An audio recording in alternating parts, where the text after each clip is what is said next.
Hello and welcome back to Star Wars The New Balance Season 2, Episode 5.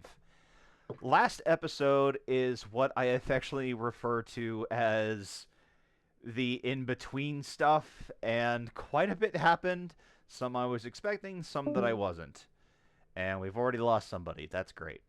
Um, the basically everything that kind of happened in between was that we were able to help start reviving Ragdoll. In between that section, we were learning information about how the Void Sharks actually did come here basically on their own accord, did not need the invitation of the Pirate Queen. And in the same token, the group tried to find if the voice that had been speaking to them was the ones that was trying to find Ragdoll. If that was Apalox, they took the Ragdoll to Apalox. Apalox said, "I'ma eat it." The group said no. And after a shining 15-30 minutes in the living force, the group jumped out and ran outside, ran for their lives. I will also say, Cider had tried to wrap up Apalox, and it is the first occurrence that I'm aware of where 5 red dice were rolled against a player. It was honestly one of the probably best sessions that we have. I highly recommend that everybody listens to it. Before we continue with the story, and I want to make this as abundantly clear as possible, everyone, at least as far as the votes that I got, decided that Ragdoll will now, for the sake of time, be back in the Bacta tank. Will be safe in the Bacta tank. Um, but before we get to that, we jump back in time a little bit, and right as the three Cell and Cider and Listara left the living force and left Mother Talzin, we cut back to the room on the Kraken where Maud is. And we kind of cut back to where she is and what she's thinking about and everything. So Maud, what were you doing while all this was happening?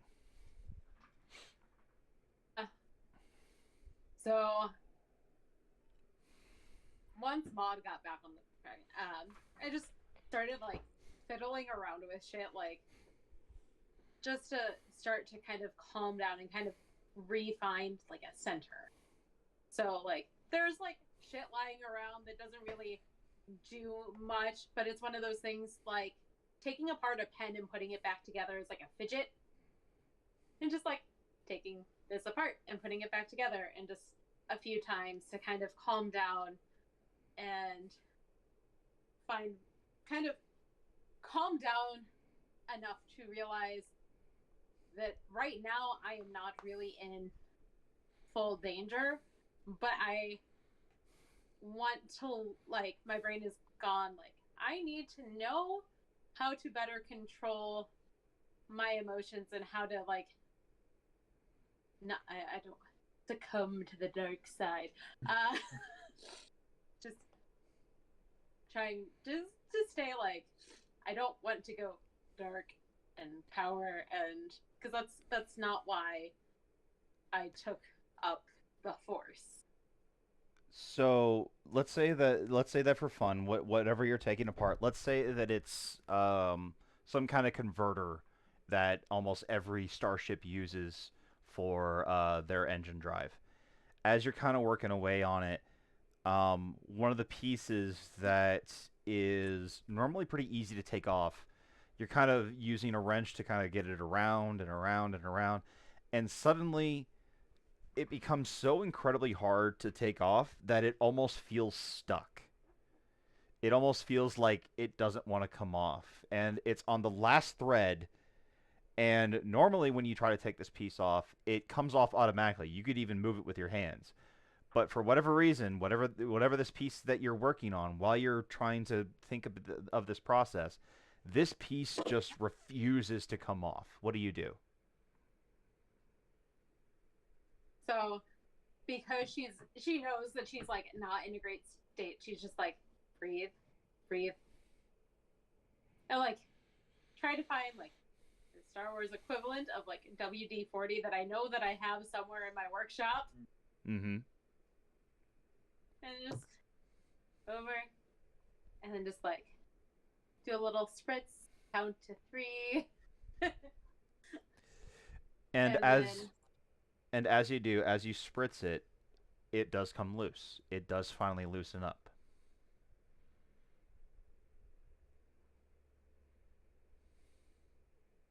thank goodness. Uh, and as she's like doing this and thinking about that, and like, okay, I'm not in the greatest headspace because of the fact that I have force powers. I'm like, you know who might be able to help? The wonderful person that gave me these wonderful force powers. Uh, so I would like to go talk to Mother Townsend. Okay. As you begin to center your mind, as you remember what it take or what it's required and what it takes to find your way back to the living force. And as you do, you see Mother Townsend waving at something as you begin to appear in the green fields and the black table and the blue skies. Have fun, everyone. Oh, Maud. Why, you just missed your friends. How can I help you? Um, well, I'm going to ask about them in a minute. I'm not. I don't want to say I'm bad because the past 6 months have been pretty good. However, I'm gonna say the last hour I haven't been doing so great. uh, so I don't know how much I told you, but like maybe Cider told you this, but like there was a voice that like appeared in my head a little bit ago, and I kept talking about like dark side power, and I did not take the force power to like be manipulated with power. I just wanted the peace and the calm, and just also to kind of build my knowledge base. But and Insider is doing good teaching for only being a teacher for 6 months at this point. But I was just wondering if there was any help that you could provide or any Well, insight. first of all, I appreciate that you would even want to talk to me about this, as I think you're well aware, Cider hasn't even approached me about anything of the living force, even though I'm here. And she just kind of outstretches her arms like, I'm right here and nobody's talking to me. So I want to say that I appreciate that you're asking me. So let me ask you, Maud, what do you fear of the dark side? Um, I don't. Let me say it again. I don't want to be. I'm sorry. Alexa's having a moment. I can tell. Thank you. It's more of I understand the peace and I understand happiness, and I can say that I haven't been the best person. Like I've done some pretty questionable shit, but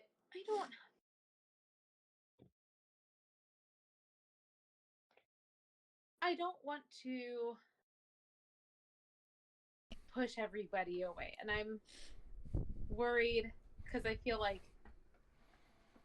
Wrath did find Grogu, um, and I feel like that brought him some peace, but I don't want to feel angry or lose control. Yes. That fear of losing oneself is often one of the first steps to the dark side. I think you might be aware, I don't know how much Cider or Tolkria, when he was still alive, told you, but I was once considered a true embodiment of the dark side. Did you know? I I think so. I am pretty sure were on uh when we were on that initial mission that had come up. Um, but I also think that's probably why I wanted to come talk to you. I think a lot of people misunderstand the dark side simply because the terminology of dark in, automatically gives it some mystery that it is evil in some regard.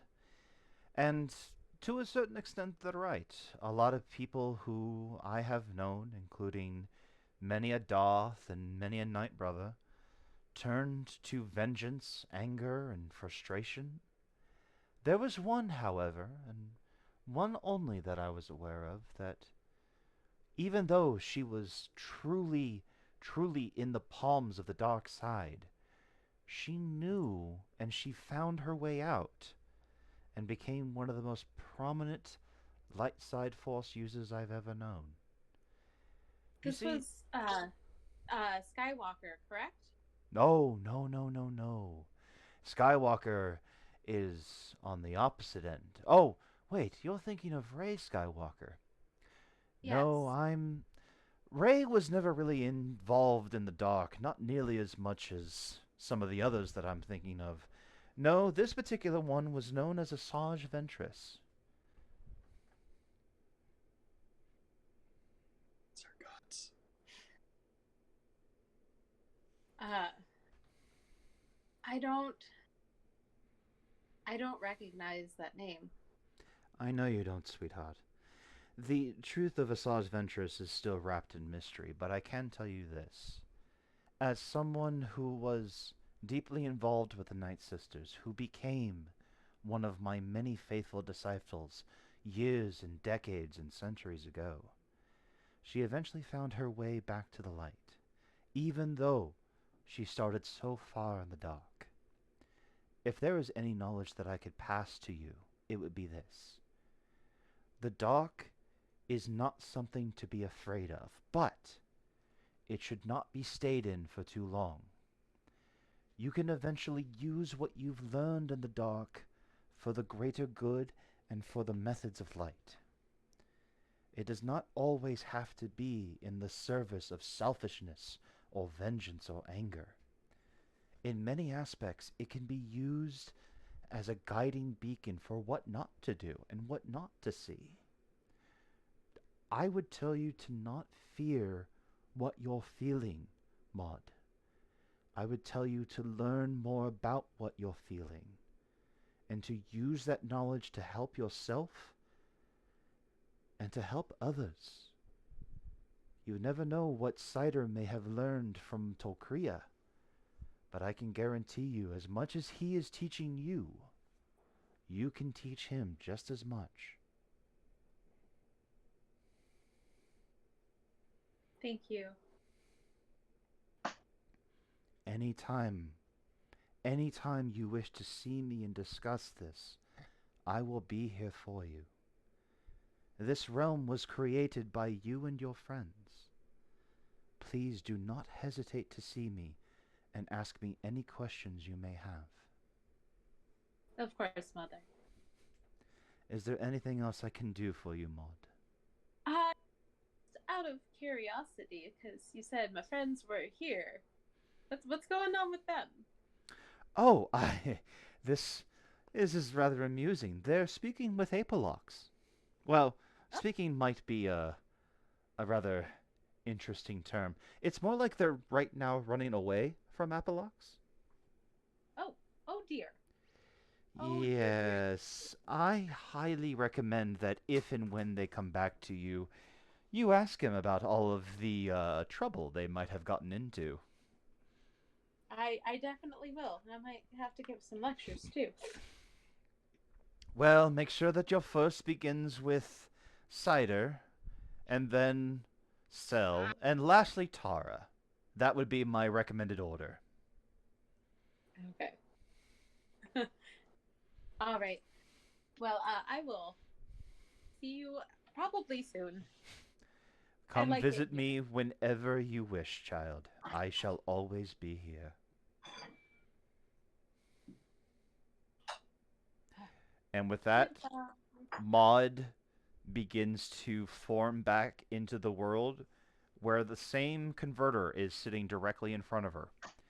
And for whatever reason, as you're kind of looking at the table and looking at the part that you just, that you're able to just get off, suddenly the pieces seem to fit a little bit better. The converter seems to be working a little bit better.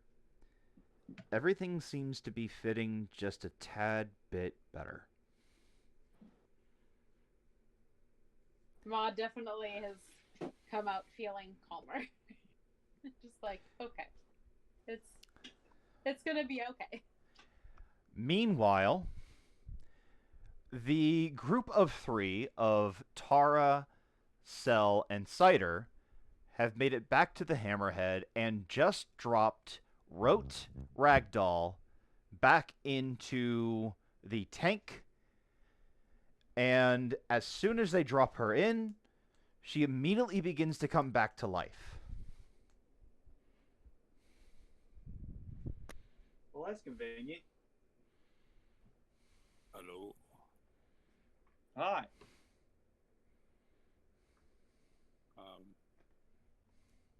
So her body eases up a bit.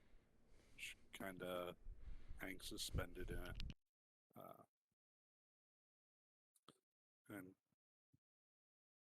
slowly cracks her eyes open, looking through the liquid at the outside of the tank.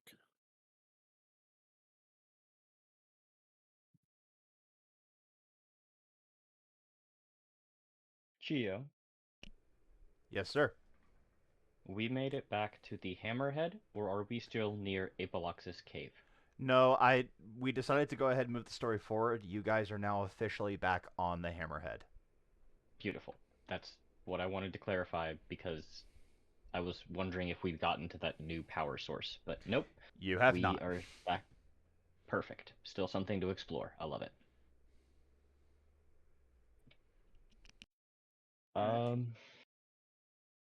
I think Taro will wait for Cell and Maud to take the lead on this one, because, well, they know more about this stuff.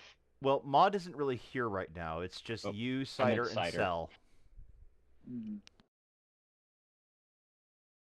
Huh. Well. This is, I don't know what to make of this. This is new for me. Cider's gonna walk up to the glass and just kind of cross his arms and look at the girl through the glass and go, "Now, I think last time I tried to make introductions and that didn't go very well. How you feeling?" Oh, you know, the usual. Falling apart? Ain't we all? I wear my wounds proudly. Well,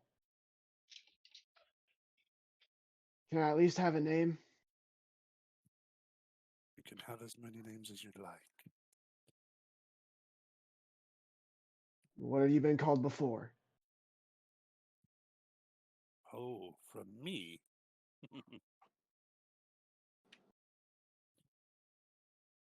You would find most would know me as Ragdoll.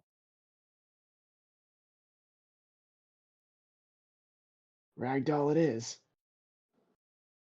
Appropriate. That is fitting and yet unsettling at the same time. You sure do crumple like one. Always get back up, though. Not without help, it seems. And I gesture to the tank with my head.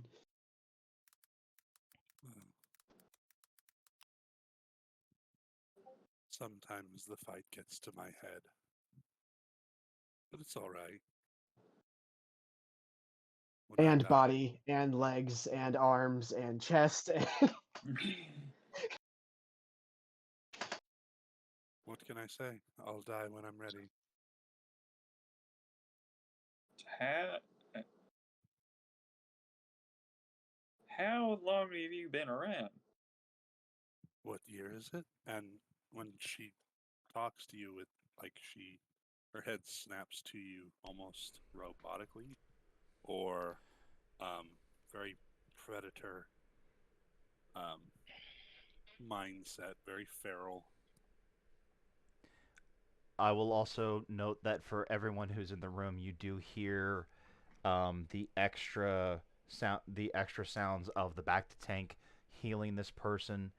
The conversation that Ragdoll is having is through a microphone at the bottom of the back to tank, and it sounds very robotic, but it is still you can still tell that it is Ragdoll speaking through this intercom. Mm-hmm.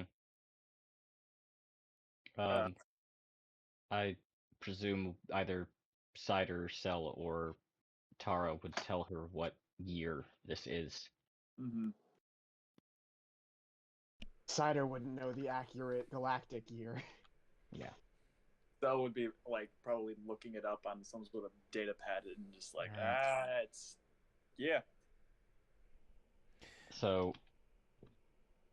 let's, for sake of argument, Geo, it's what, 300 years post sequel trilogy? Post Yeah. the Rise of Skywalker. So, wrote, it would be from your last awakening, from your last moment of violence. It has been at least a year.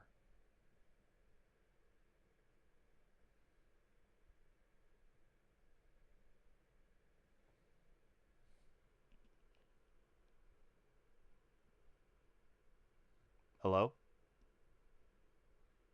We can hear you. Okay, Yeah, I'm not sure. Sorry, I was muted. She will kind of gives that like malicious grin. Only a year since I last was active.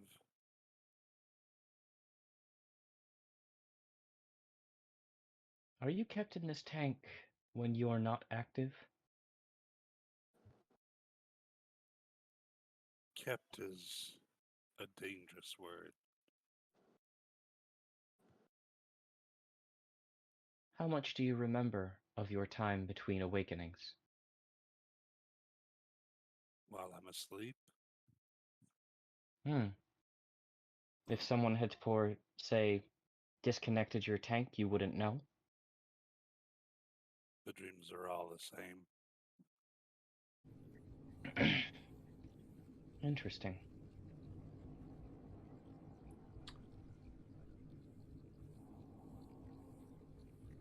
Tell me, what is the state of the Mandalorian Empire? What is the state of the Mandalorian Empire? Is there even a state of the Mandalorian Empire? Yeah. I that don't know. would not be a question for you guys. That would be a question for the armorer.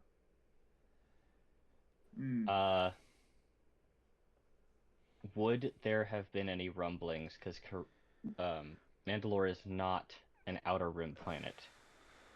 So Let me take a look here. would there have been any way I could make like a knowledge warfare check, or perhaps a knowledge underworld check? Make a knowledge I could also- make a knowledge education check. It'll be 3 purple and add a black because you're not actively looking up the information, nor are you actively seeking it. Understood.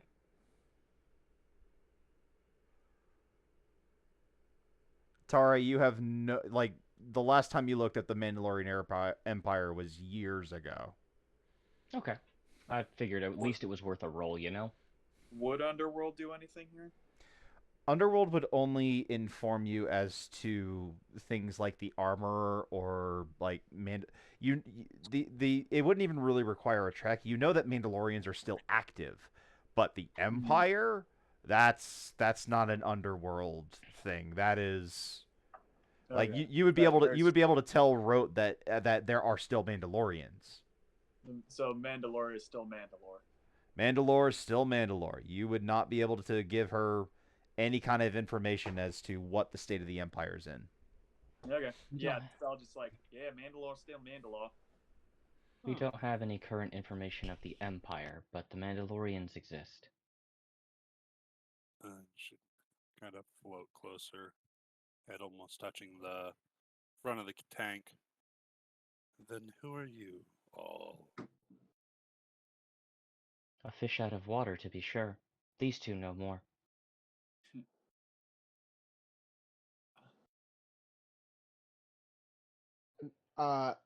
Cider kind of looks at Tara and just like shakes his head and is like, I don't know shit.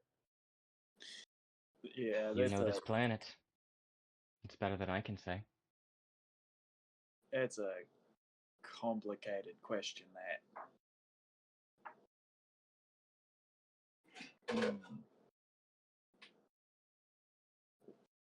Hmm. When you last awoke, who were you doing violence to?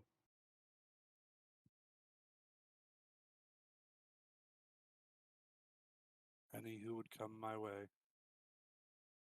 Do you have any images that stand out? Any memories that ping a little harder than others? You don't understand. You see conflict, you want names, you want places. It's all the same. It's all one battlefield. It's all one war. I only ask to try and trace what history I can for you. If I can find out where you've been, I can start tracing perhaps where you might have come from.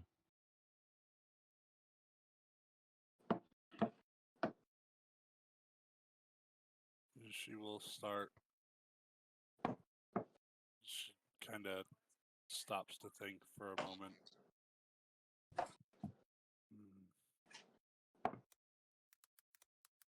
A renegade force user, as she looks at Cider, who has professed that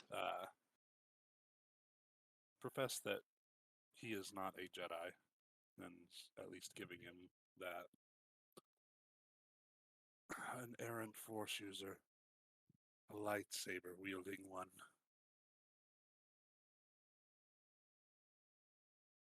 I look at Ragdoll.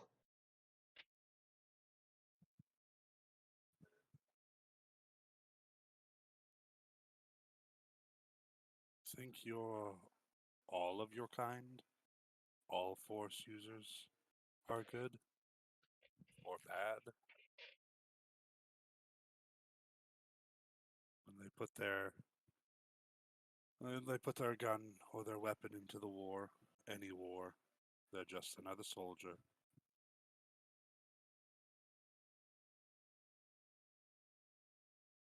See, that's why I don't really ever use mine.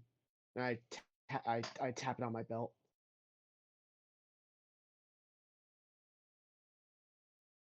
Then the question becomes, what do you do if you are a weapon?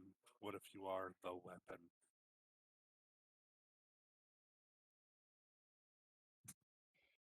And she kind of raises her hand to show her, like shows both of her hands to the front of the tank. Cell kind of cringes at this. I just don't see myself as a weapon. I don't think anyone should. I to disagree. You each have a lot to learn. Different cultures, As do you.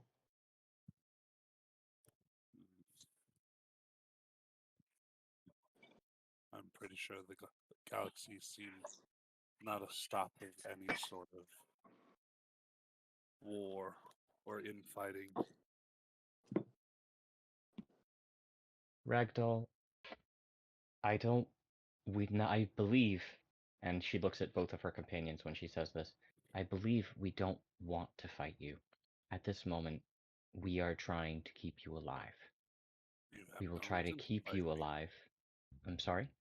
You have no reason to fight me. Agreed. And we don't seek conflict with you.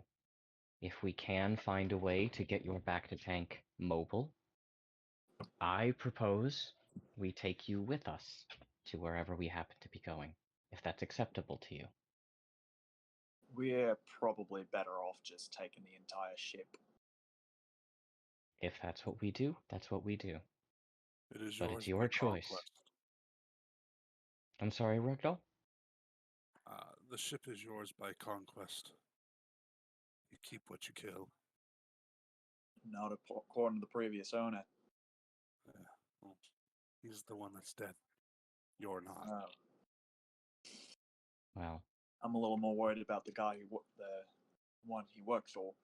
wait, previous Cell, did you kill him? Excuse me? Sal's kind of looks up like, maybe? Tara suddenly puts the viscera on Cell's collar and the missing Trask together and goes, "You fucking rancor-hearted little bitch! I could have talked to him! What?" And walks out of the room. Cider slowly turns his head and looks at Cell.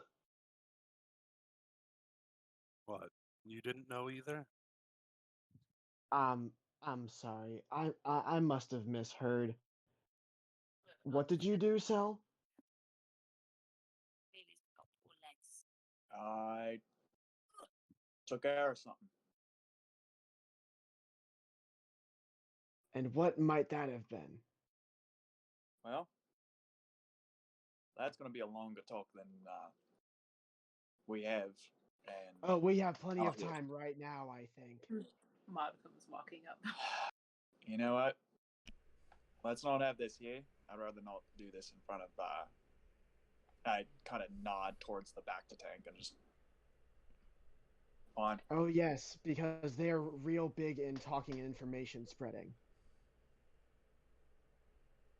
It's more just makes me uncomfortable. Oh, see, what makes me uncomfortable is when people in our group do stuff without consulting the rest of the group. Wait, what I happened? thought we were in this together, Cell.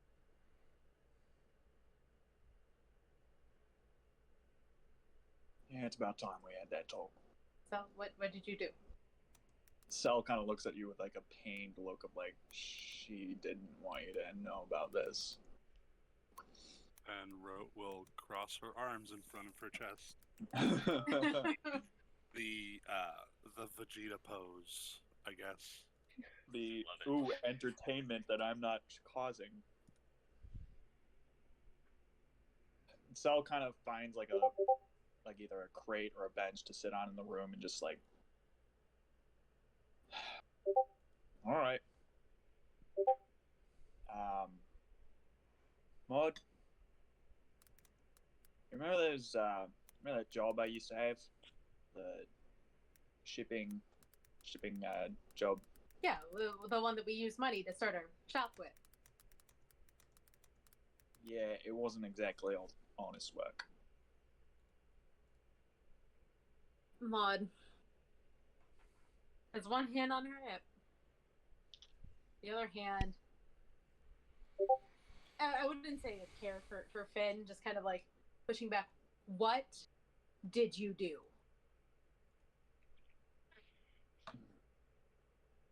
So just kind of like puts her hands in her hair and just runs them through and then like goes back to. I was 19. I was recruited by the Pirate Queen.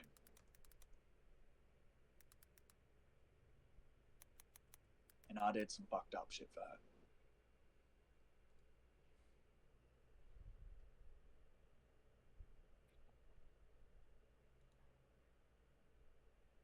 I'm not gonna apologize. I did what I had to.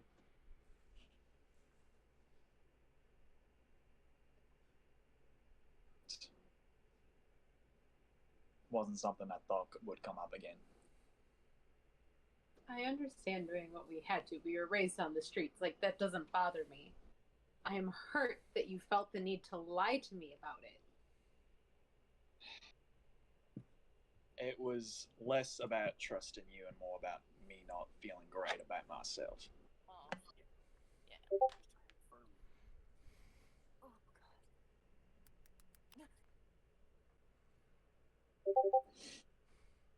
God. Not going into a lot of details of what I did,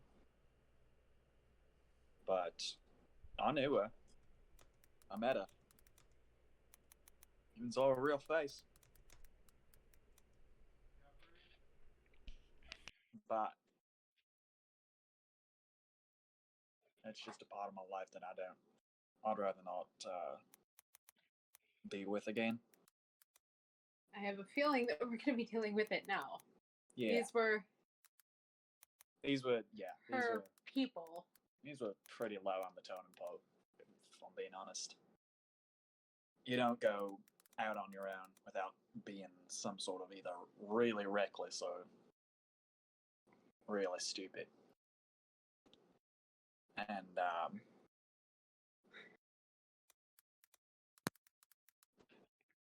she just shrugs and is like, I don't know what else to tell you other than it's like, yeah. Well, I hope this doesn't come to bite us fully in the ass. I know it's going to. Well, it should help that no one actually knew my name while I was with them. Okay. Feel a little bit better. On my face, I always kept a mask on, so no one really knew who I was. Okay. But Pirate Cool, Queen's cool. a smart lady. I would not be surprised if she knew herself. Cool. Love that for us. I'm keeping the ship.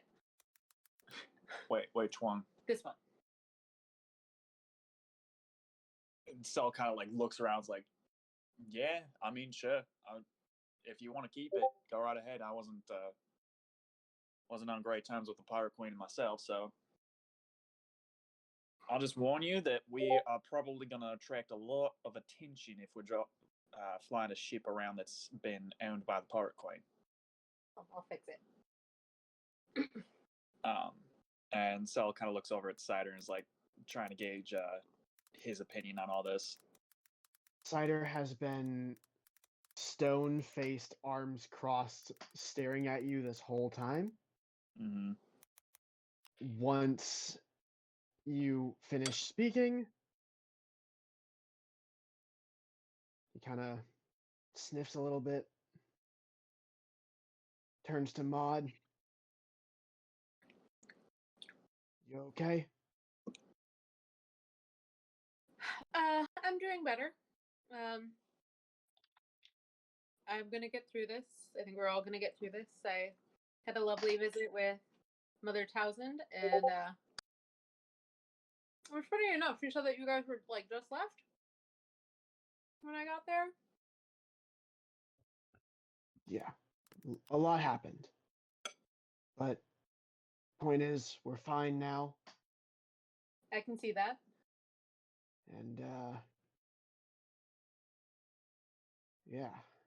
So well, Maud, I'm glad that you feel enough trust in me to tell me the whole story. And then he turns to Cell again. She looks away, like, yeah.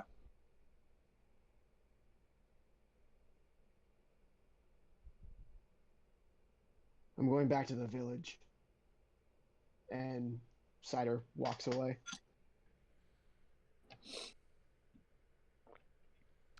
Okay, it's at this moment we'll cut away from this scene. I need to go grab dinner real quick. When we come back, we'll pick up where you guys want to go next. Hang tight. We're taking a quick break.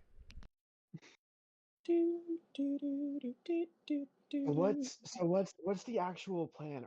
Are we gonna like go to MSO6 or like what are So, we? There's a What's the couple play of things here? that we could do. MSO6 is definitely an option. Mm-hmm. The other option is to take the Kraken and investigate the energy source that's on the opposite side of the planet. Now, I don't know if Geo has planned for that contingency. It seems like he has. But I had also given Geo a list of stuff that I wanted to do while I was on MSO6. So I don't know which direction he planned. I'm assuming he's covered multiple options because that sounds very much like Geo. Mm-hmm. But I leave it up to the group. I'm okay doing whatever. I have things I can do story-wise regardless. But I will tell you right now, Tara will feel most comfortable going back to MSO6 because that'll actually get her back into connection with her network. That's not to say that's the smartest idea, though. Well, she knows what she has to do to get there. So it's up to the people Also, with the okay. ship. Yeah, so right now we have 2 ships, Mhm. essentially. Mm-hmm. Well, Now, I don't really know this. I don't really know the specs on all these things, but can we potentially fit the Kraken into the The hammerhead, it's hammerhead? possible. hammerhead? the problem is Problem with right now, from what I've heard from Geo, the hammerhead is not flyable. yeah, So it's I will missing have an to go engine to block. It's Yep. yeah. got I'm gonna 4 have to go and it's get stuff to missing repair it. one of them. Yeah. So Gotcha. whatever we do, we're taking the Kraken. All right, so I think.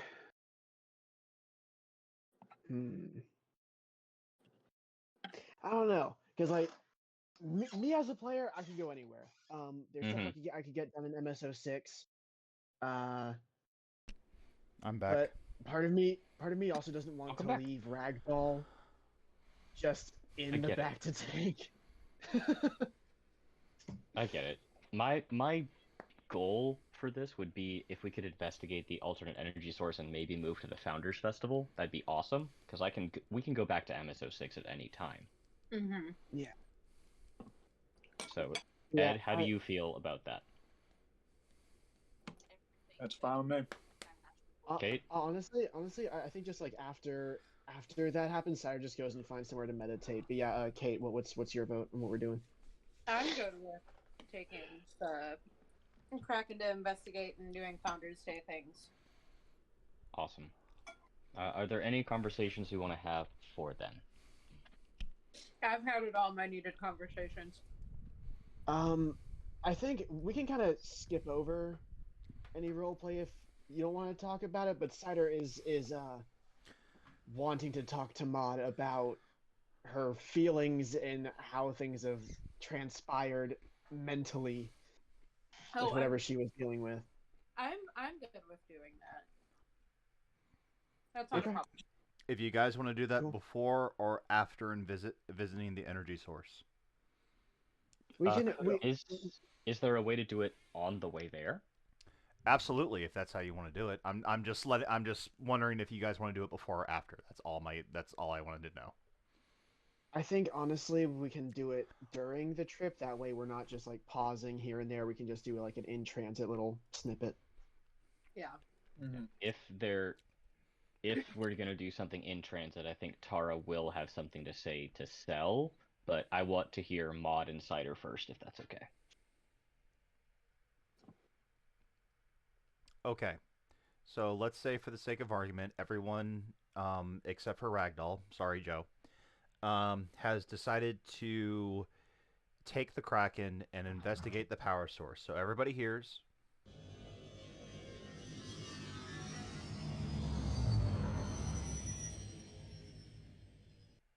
And you guys are now on the way to investigate the energy source.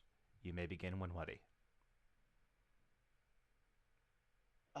So I guess Maud would be in her typical like engineering bay, like close to the wherever that may be on the ship. Yeah. All right.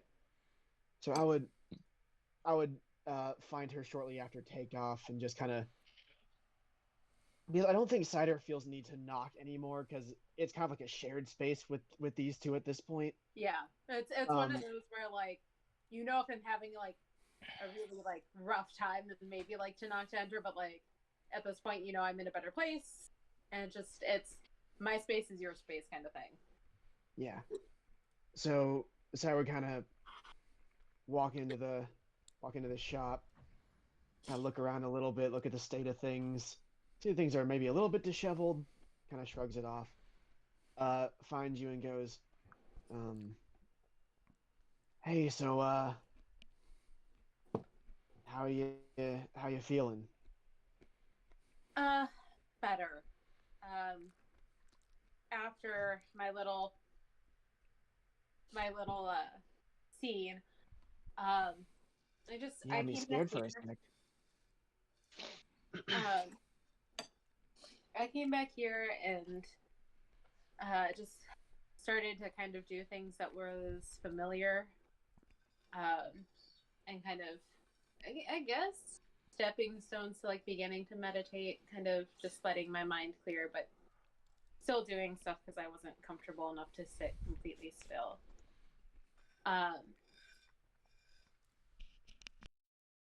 And as I started to clear my mind, I went off to go see Mother Townsend because I'm gonna be quite honest with you.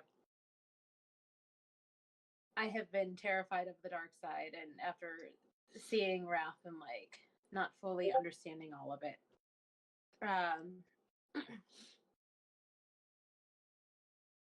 and so I think that just made me scared. I liked the calm, I liked the peace, and having that voice in my head with power because I didn't get this to gain power. I got this to just learn something new and expand. And it shook me up.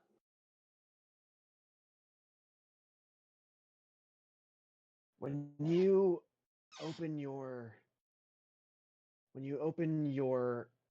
spirit to the will, it comes at you in all forms, all shapes and sizes.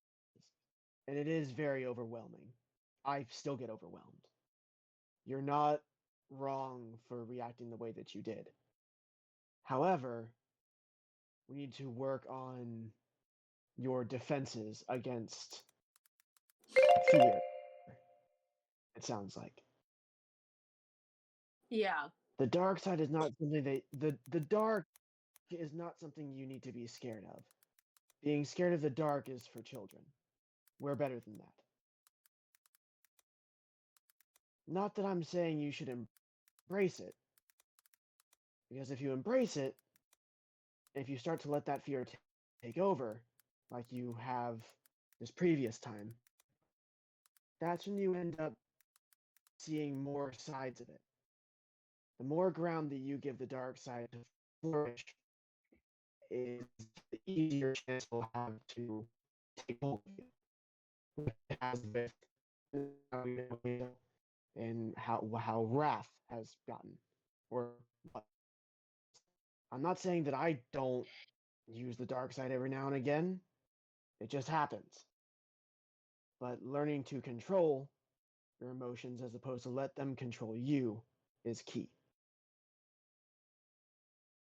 Okay. That makes sense.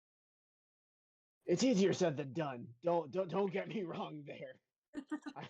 I I I I mean I talk like I have it all figured out. This is just me kind of remembering teachings that Tolkri has taught me and things that I've learned growing up. Because you don't want too much peace and you don't want too much fear and you don't want too much anger, but finding a happy medium and finding inner strength and inner peace. A balance, That's if you will. a balance.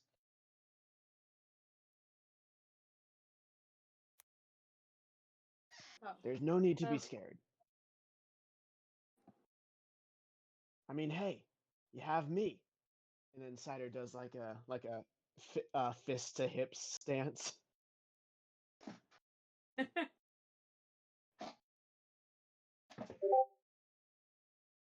That is true, and I am glad that I have you here to help me through this, because if I had just found this on my own and Cell and I were back on Tatooine, oh, this would not have been good.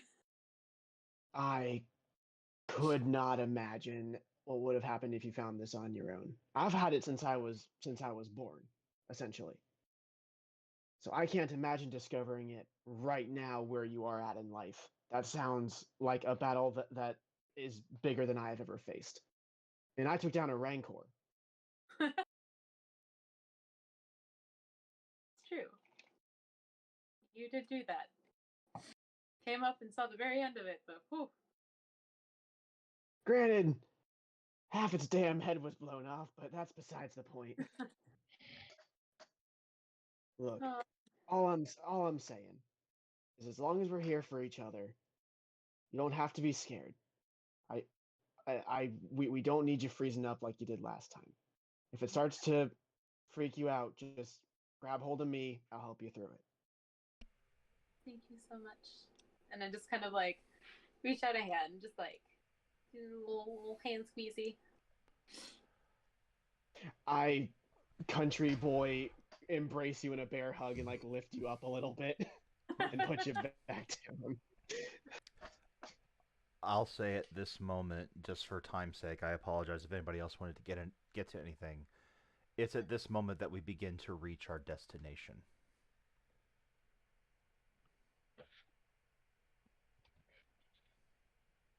All right. Approaching the coordinates you gave us.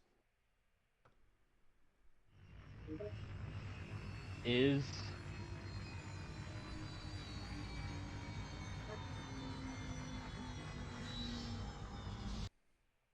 That's the ship coming in for a landing. I'm sorry. You nope. good. Don't be apologize. Yeah, Is beautiful. Tara up in the cockpit with Cell? If Could be. Cell allows that, yeah.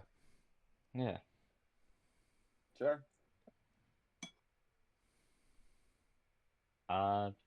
Yeah, I think Tara has been eerily quiet the entire trip, and as soon as they land, she makes her way toward the gangplank.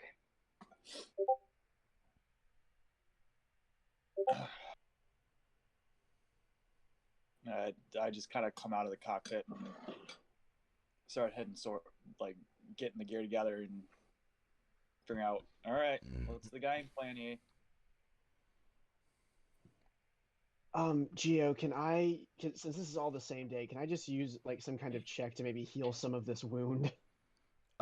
You can use a medicine, or someone can use a medicine check on you. Here, I'll Good. I'll Yeah, actually, let Cell do it.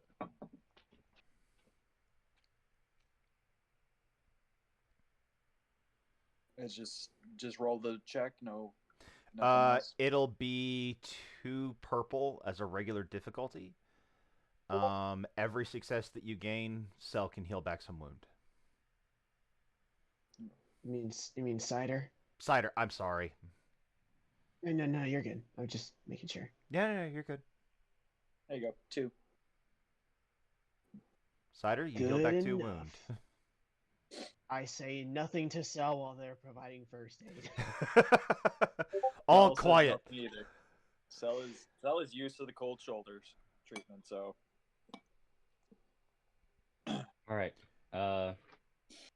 Tara will find some way. Gee, is there any way I could do like an astrogation or navigation check to make sure we've arrived at the coordinates? Considering that you've been, following the track and stuff like that, you know exactly where you are. This, even according to the computer readouts, this is exactly where you're supposed to be. I won't give you a check. You know you're in the right location.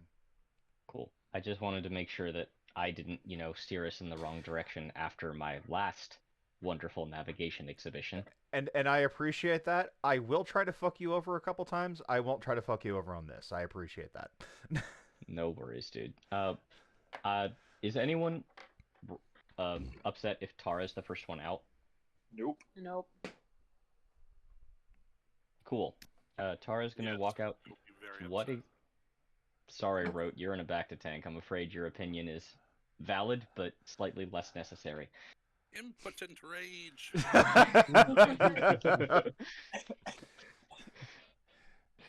What does Tara see as she exits the ship? As you exit the ship, you are actually looking upon what appears to be a very large mountain, one that tends to stretch not necessarily higher than what the Kraken was flying, but definitely high enough to where you can't see the sky past it. As you look directly in front of it, you see an entrance. And as you kind of look on your little computer device and you double check your coordinates, the energy signature is inside that cave.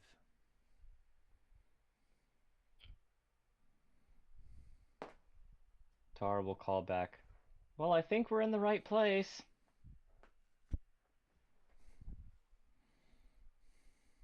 That's good. Yeah, What exactly yeah we did. Cider walks out. Tara points out the entrance.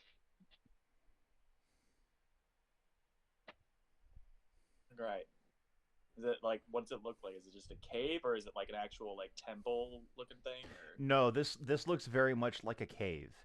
Okay. Again, the mountain area is very high. Again, you could fly over it with the Kraken if you wanted to, but the entrance, it doesn't look like any sort of formal like welcoming or anything like that, or any sort of specific structure. It literally looks like a cave.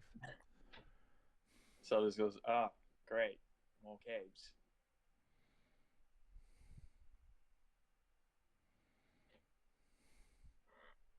What do you want? Do you just not want any more caves? I mean, that'd be nice. Tara walks back on the ship for just a second, unloads the very cumbersome rifle that she's been carrying, and then makes her way out and starts walking towards the cave. What is? I go with Tara. Zelda just watches this happen and just like, okay, you know what? Fine. Okay. All four members. Maud, do you follow? Oh yeah, Okay. I'm not leaving these guys on their own. Again. As you all kind of begin to wander the cave and you all begin to kind of look around, there doesn't seem to be, as a matter of fact, this cave seems to be getting darker. Not as dark as the pit that Apalox was in, but like a regular cave's darkness. This feels more realistic than what was surreal and possibly not happening in the Apalox cave. I need to know who's going first. Who is at the front of the line?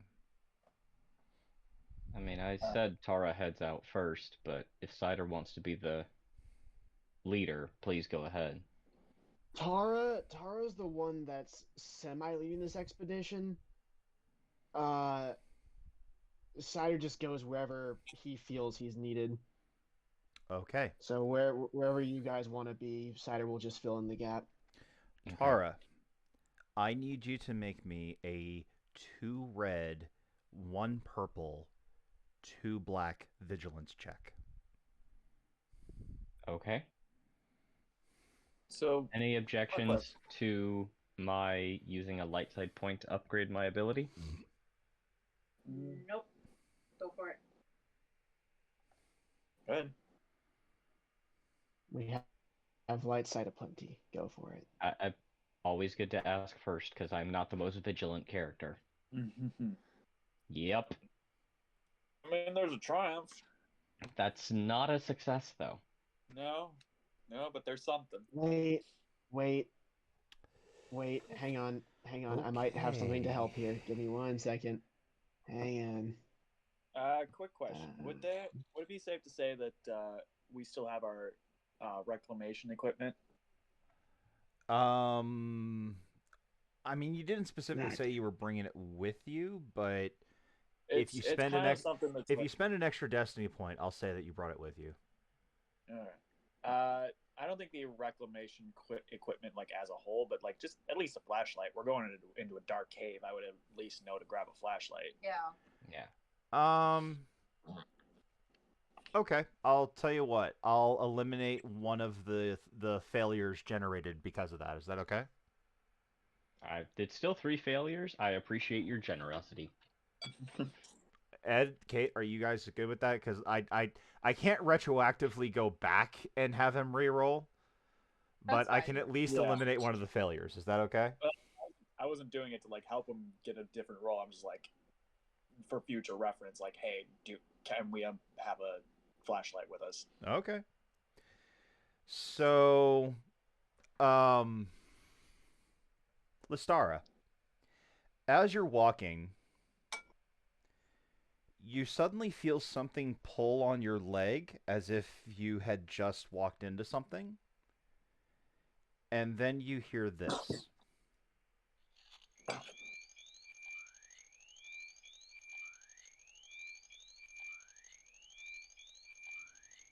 Oh. Oh no. That's bad. Oh, that's nice. That's real good. I like that. Nice knowing you. All right. So, Oh boy. 3 failures, 2 threats. Geo, obviously, you've decided how to use them. Can my triumph be I get word to the group before anything happens to me? Well, the triumph was the bomb not going off, so you can still talk to the group. Okay. So like the thing is, you can still like all you've done is arm the device. So this is the Um, click moment. Yeah. Yeah, no, the bomb is the hasn't click gone moment. off. I would have played an explosion if the bomb went off. Fair Okay. enough. The bomb has So- armed itself because Tara walked directly into the bomb. Maud? Cider? Help? I imagine we also hear the beeping, so we Every- all just kind of freeze Everyone in place. everyone hears it. Everyone hears this thermal detonator start ticking. Okay. I look at I look at Maud and I just go, what do we do?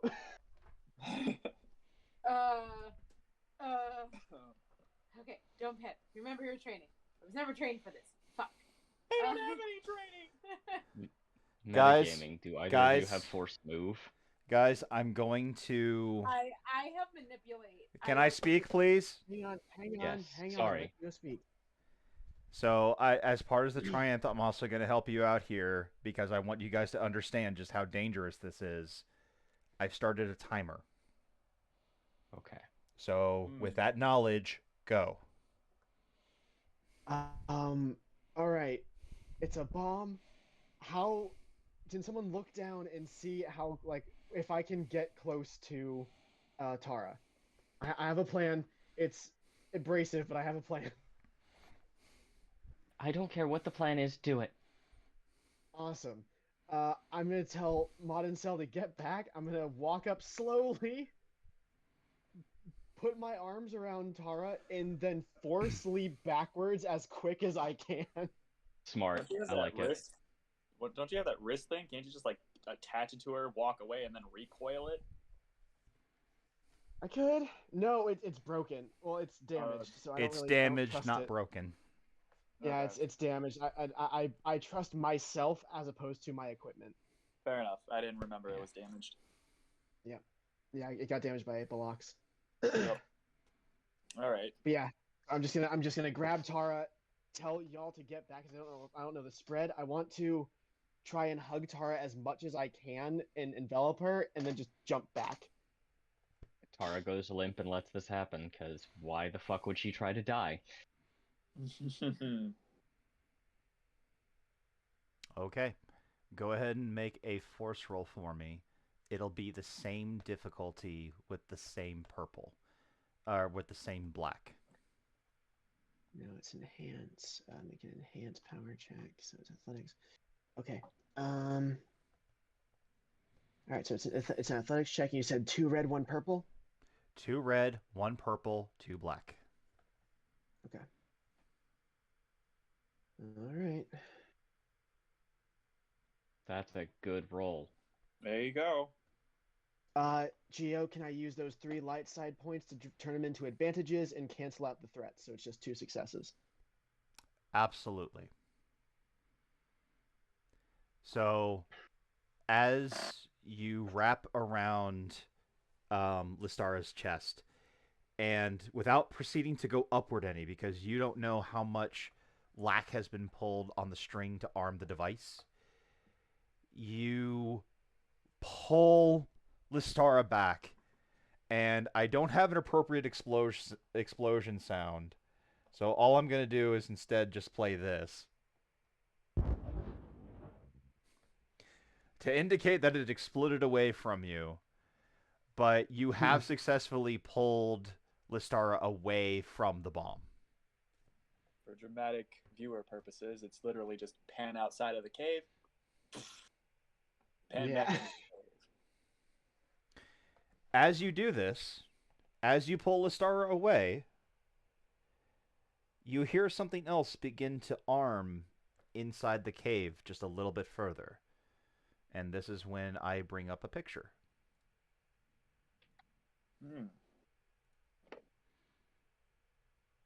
You guys wanted battle maps, and you jumped ahead of me! So now I have to share this early! I'm not bitter. You know what? You put a hook there, and we took it. Oh no. Oh, good. Wait, look at that. As you That's- begin to that's walk... cute. So the bomb was at the bottom of the entrance there. So, And... like K16. Yeah, at like J through N16, that's where the bomb trap was laid. And Yeah, gotcha. everything you see past that, from like 3Q to 3A, you do see some light coming out from the other side, as well as what appears to be some sort of satellite dish, what Mod and Cell was known as a generator, and a heavy-mounted turbo laser pointed directly at the entrance that is now armed. You might Do we suggest we find a back way. do we have any sort of time to react? You do, because since Cider was able to pull himself back, the laser armed, it is now scanning the entrance to that cave, but it hasn't fired. Okay. I want to. Okay. If you had failed, I would have shot you guys to pieces, but you didn't. Okay. What are the chances that there's a back way into this cave?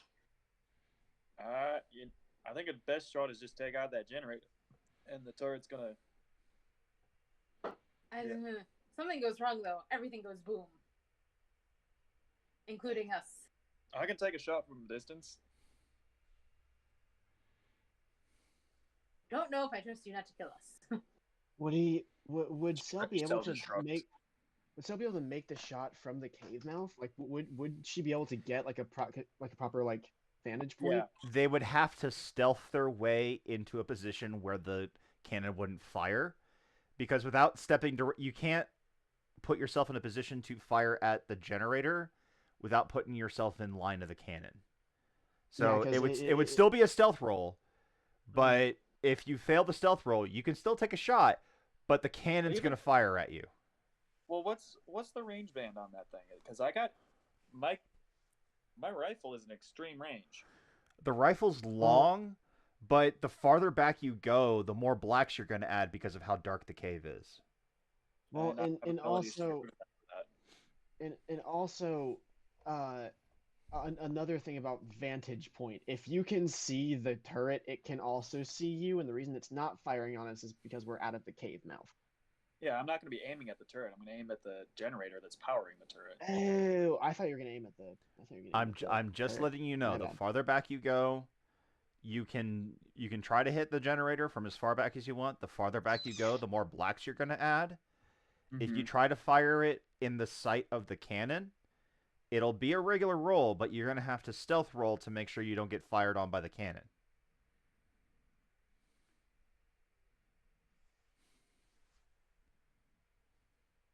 Hold on. Okay. Well, then I'll get to a point where it's like I can get the closest I can without activating it. So, like, basically, like, what's the lowest amount of black I can get? Well, you're not going to know that unless you tell me how, like, are you getting... If you go up to, like, 9, that's short range. If you're at 16, that's maybe medium. If you go past that, you're at long, and that's going to add a black. Wait, 16 is 16 is medium. 16 is medium. Is that within range of the turret? The cannon will hit you from there. Okay. What if I'm at 17? 17, that immediately goes to long. Okay. I have an extreme, like I said, an extreme range on my rifle. So for a long range attack, it'll be 3 purple and 1 black at least, because you are firing from long range. Okay. No problem.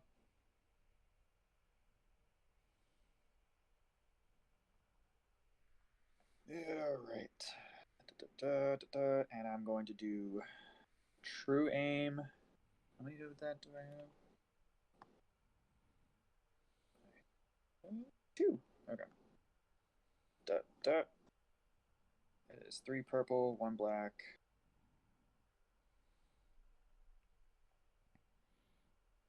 Spend the maneuver to aim.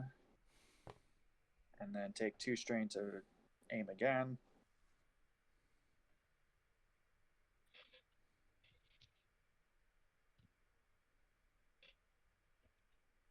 Your shot goes wide. And now the turret is even more active than it was before. I'm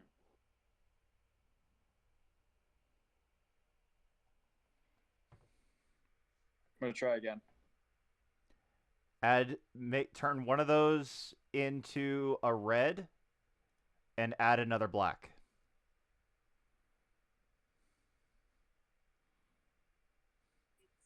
Getting another black. Because now the turret is more aware of where you are.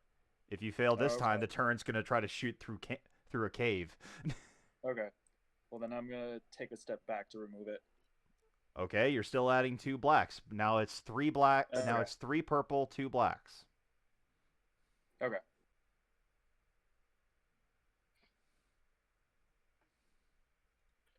Roll.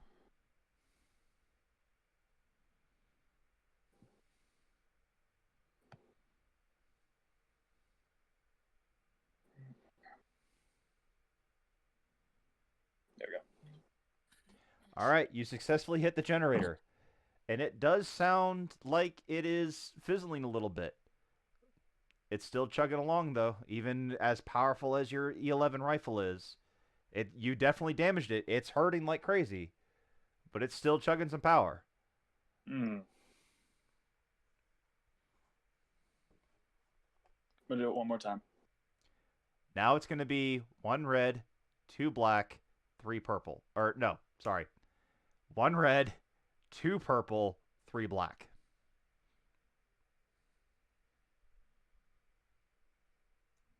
And this time I'm using a destiny point. That's why it's an extra red.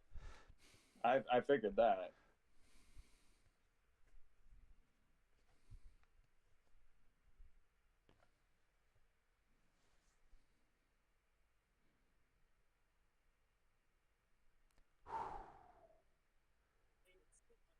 Good on you. The generator is completely turned off. And it makes it very satisfying after kind of short-circuiting and the electricity's going everywhere. It explodes successfully. You can even hear the turret and whatever that satellite was begin to power down as this entire area begins to lose power. All right, there you go.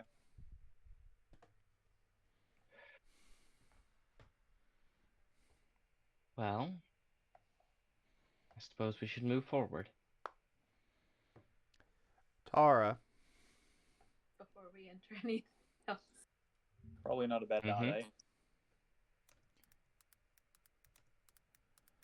As you all begin to move around and you all begin to look and see what's going on and try to figure out who's in here, you look at the generator and you look at the satellite transmission and you look at everything that's kind of transpiring here. And you recognize some of this equipment. You know who this equipment might belong to. And as Oh, you look fucking through hell. the light at the end of the other side of the cave, you see a shuttle. And the shuttle looks like this. However, this particular Imperial shuttle, or what used to be an Imperial shuttle, is painted blue and gold. Gold specifically on the wings, blue on the middle shaft. And there's no questioning anymore who this shuttle belongs to. This is the Bowman shuttle. And this entire cave was set up as his base of operations. I look at Tara and just like, so, want to tell me what the Bowman was doing here? While Tara's been doing that, I Question. wanna Does I Cell want know that? Yes, Cell knows the Bowman. We've encountered Ecto. No offense to Cell, but how intimately? By reputation. Cell, I would say that you know Bowman by reputation. You don't know their equipment. It's a different thing to know who a person is. It's a different thing to know what vehicle they drive. Okay. can I while Tara's doing all this, can I make sure that Please that go turret ahead, is powered down? Javen. You're breaking up a little bit, but I'll try my best. He wants to power Okay. down the turret. Yeah. The turn has been powered down because of the generator. It's completely disabled. Okay. All right. I'm just trying to make extra caution that that thing doesn't just decide to turn on. It was powered by the generator. After Cell destroyed the generator, everything Okay. in the cave turned off. Okay. That's all I needed to know. Thank you. Oh no.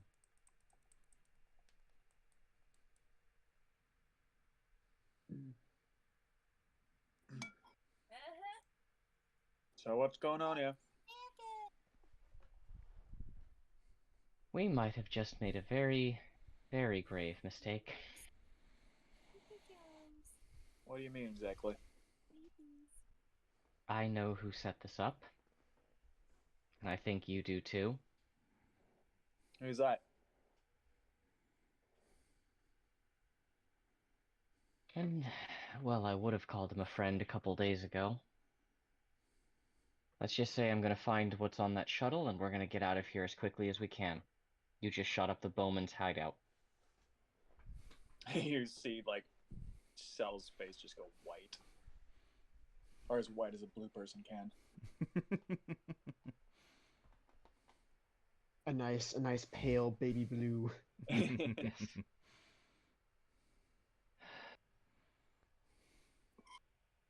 There's no guarantee I can crack what's on that shuttle, but at least I should be able to find out who hired them for this job. If we want any information, we have to go now before I'm imagining some alarm has been set off, considering this is, someplace he's very keen to get back to. We need to be fast. Yeah. Why don't you take Maud with you? She'll be able to help you out with, like, any... Very well. If you wouldn't mind keeping an eye on the entrance to the cider. Maud, would you mind coming with me? Yeah, let's do this. I'll handle the computers, you handle anything mechanical that might come our way. Bowman's not above using sentry droids. Wonderful. I take up point closer to the entrance of the cave, but kind of in like a stealthy way. You know what? Maybe Geo, that rock formation around the turret, is that like a staircase going up? Yeah, that's exactly what that is. I'm asking for. Okay. Yeah, no, it is. I just had plans for it, and now they're all ruined. Again, you put the hook out. Nature of role playing games. That's just the It's thing. it's like going fishing without expecting to catch anything, and then you Uh. catch something. You're like, oh shit, that was my last worm. Like I said. I am gonna take up point, or yeah, I think I'll just look at Cell and kind of head motion to the up, like the high ground, and I'll just take point near that little crate that the rifle's pointing at, like the turret. Yeah, I'll look back at where he's nodding and just nod towards him, and I'd go up the stairs. Okay. Maud and Tara, as you enter the ship, first of all, Tara, you know very well and pretty. This is pretty obvious for most contract assassins. Nobody really comes into the ship of an assassin, at least not alive. So this is really the first time you're getting to see the Bowman's ship. And it looks very meticulously clean. It looks as if they keep themselves very well organized. It looks like this Imperial shuttle just came off the factory line, which, considering how old it is pretty impressive.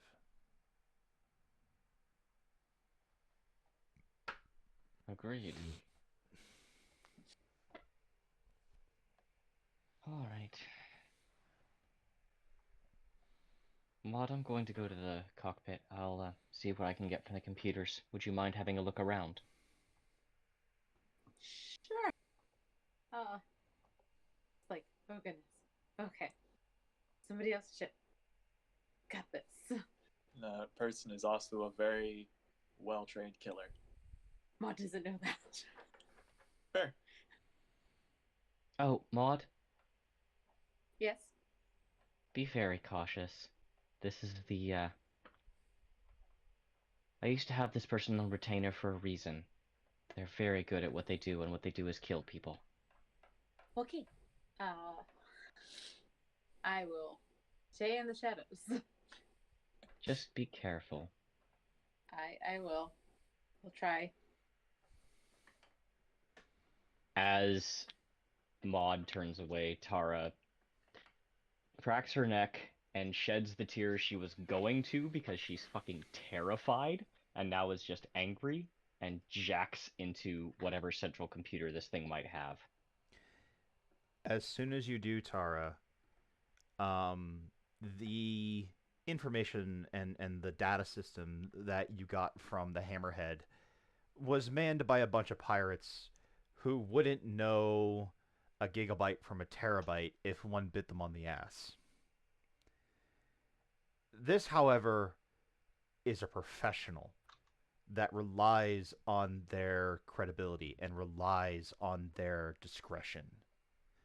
So you jack into this computer, and there is immediately a voice in your head.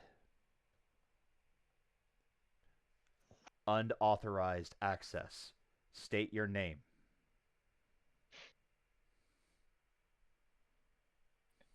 Tara does not respond, sending off a quick burst of binary as she tries to dive further into the system. As you try to go past the system, and once again the voice kind of echoes back, asking you to identify yourself. Please make a mechanics check.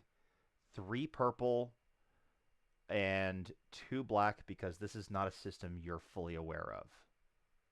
You got it. Mechanics or computers? Computers. And just to clarify, because I don't know what I said a minute ago, and I know I'm really bad at this, 3 red, 2 black. Okay, you said 3 purple, 3 I red. Sounds more fucking appropriate. knew I did. God damn it. That's okay. That's okay. This is why we go back and we fix it. You cool? Yeah, I'm good. I just know that I've done We this a still lot, love and I you, Gio. You're apologize. doing great. I'm Yep. sorry. Dude, this is I finally get to roll computers checks. I'm so happy right now. Yep. So All right, let's see this. oh, shh.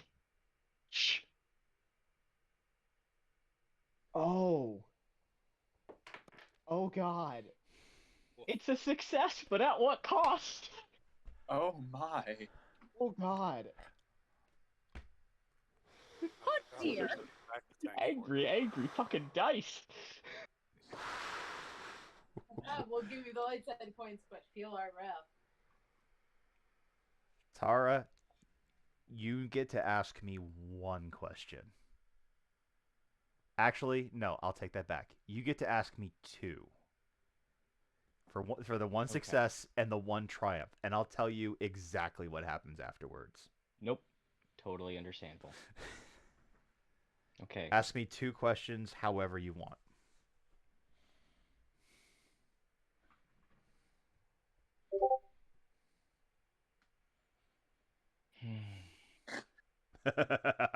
Who hired the bowman?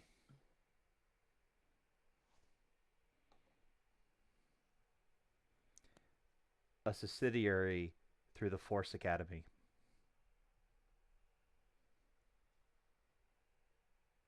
On what day did the bowman leave Lothal? The bowman is still on Lothal. Those are my two questions. Act as you will, Gio. Intruder alert. Self-destruct will begin in 15 seconds. No. You don't know this. The No, only one who no, knows this is Tara, and I'm counting No, down. Nastara is jacking out of the system. That's why I said fucking run. Is she's out of the system? She's running towards the gangplank. So she yells, "Run!" and You Mm-hmm. don't need to tell me twice.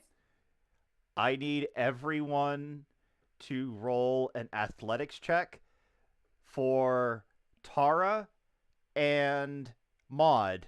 It is 3 purple. Do you tell Cell and Cider? Can I spend a destiny point to have opened comms and said fucking run? That is fine. Go ahead. I will spend the destiny point for you, though. That's fine. So for Cider and for Cell, it'll be 2 purple. So to reiterate, it is going to be an 3 athletics purple? check to get away from the bomb. 3 purple for those who are inside. That is Tara and Maud. 2 purple for those who are outside. That is Cider and Cell. okay, I'm gonna get mine out of the way. I'm going to use a destiny point because one already got spent to upgrade my check because Tara is not the most athletic people. If that's okay with everyone. That's fine. I was actually thinking Maud might want to do that Yes, too. please. Go for it. As long as I can use one too. Yeah. Go I'm ahead. not against Go it. ahead.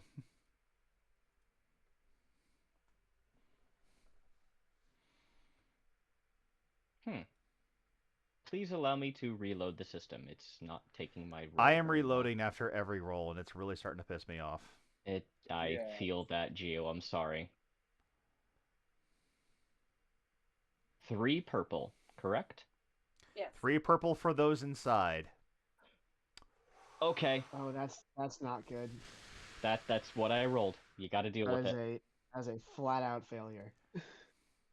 Gio. Oh. Oh no. Did we Gio. just kill 2 characters? No, not Gio. yet.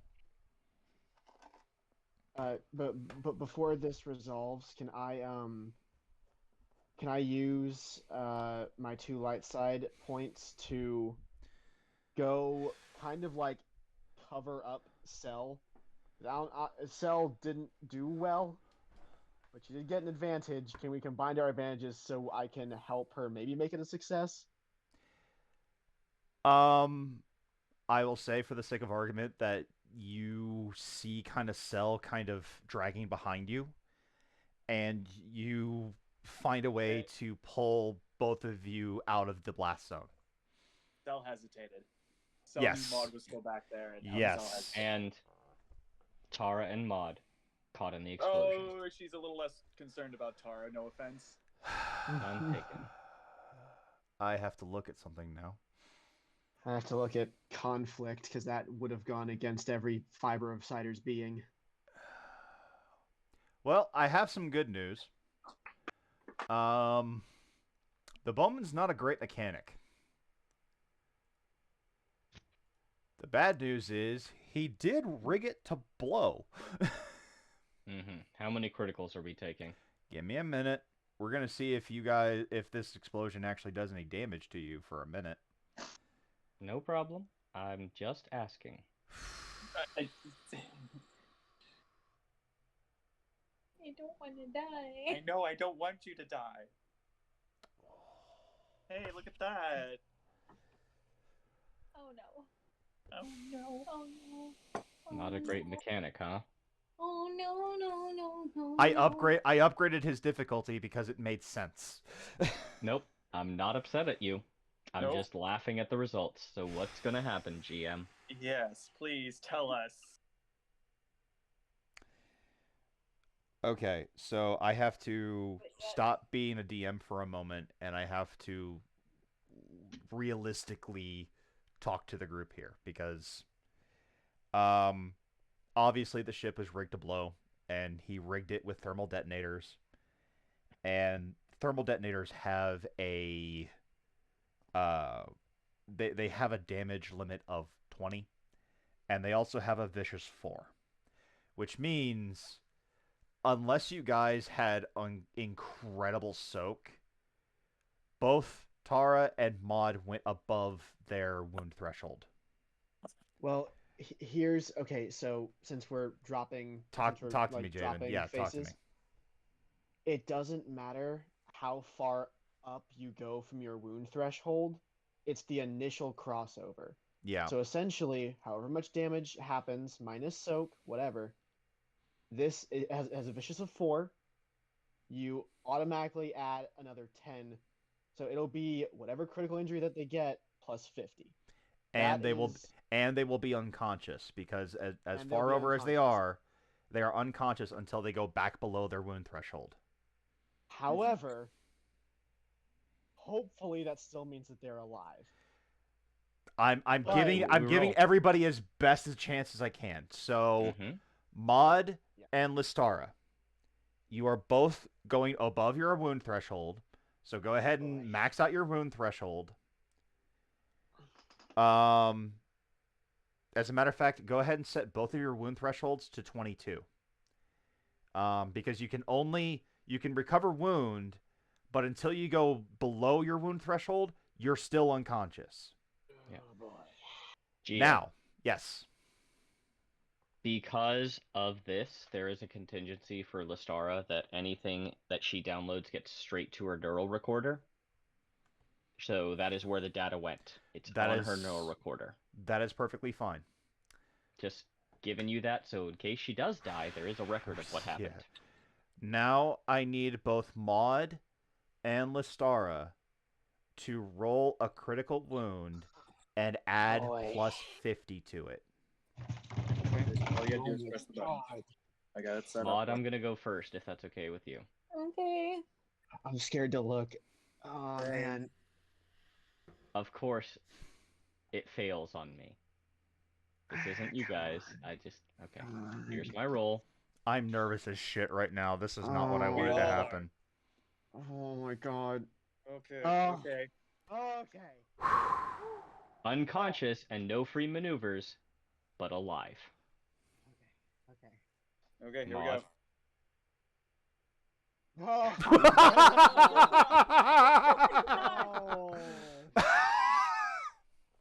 Of all the Oh, my fucking heart. luck.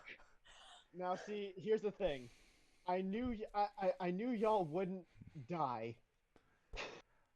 But I was afraid man, someone it was is going to getting lose a very limb. close. I was afraid someone was going to lose a limb. It can get very bad very quick. It can. Okay. So Cider and Cell, you both run out the cave and you kind of look around and you see Maud and Listara trying to make their way out, and they're both kind of reach their hands out in order to signal that they're trying to get out, And it's at that moment the explosion rocks through the cave, sending both Maud and Listara straight out in front of you, almost flying directly at you. They both fly past you, landing directly on the ground, face down. They are both unconscious. Sal, like, But they're breathing. They're breathing, they're alive, but they are unconscious. Sal, like, So would they- immediately head to Maud and just be like screaming, Maud! Yeah. Yep. Cider's right there too. Cider's looking for the survivors. Like, get to her and, like, do the whole medicine check of, like, all right, like, they're alive. They're alive. Cider starts doing the same. Yeah. No. It's you. We, Where is it? Uh, off of? 'Cause I don't see anything. yeah, like, I actually don't know Ryan, if there get is one. I don't think there is, actually, unfortunately. Maybe sense would be the wait, what? closest thing. I don't think there's a forced telepathy. I mean that would be influence. Influence would probably be the closest That's- thing. I would agree. Yeah, but that's more of like a shit. It's like a Jedi mind trick, just extended. I would agree. So Cell the- and Cider. Fortunately, your two compatriots are still breathing, but as you try to wake them up, they're just not waking up. I pick up. I look at Cell, and I just go, What the fuck You is can't- that? "What? Someone's cell phone just like did 2 dings. Whose was that? no. No, Not me." Wasn't mine. What No. the no. It everything was hurts quiet the over here. fuck out of my ears. I'm sorry. That's the second time I've heard it, and it's killing my ears. I'm sorry. I'm sorry. No, I no, don't it's think fine. it was me, but Anyway, No. sorry. Please continue. Please continue. I turn to Cell and I point to Maud and I go, "Can you carry her, or do I need to? We need to get the fuck out of here now." In all likelihood, you're probably better off carrying it. Like, and she's like in tears saying this, like, you're better off carrying it. Focus, Okay. focus. Hey, carry Tara. I'll carry Maud. We need to get out of here now before someone shows up. Yeah. I go pick up Tara and. like, Tears later. Action now. Let's move. Yep. As you both pick her up and you both head back to the village, your arms beginning to feel the exhaustion of carrying not only you people that you know, but your friends, even some who would consider family.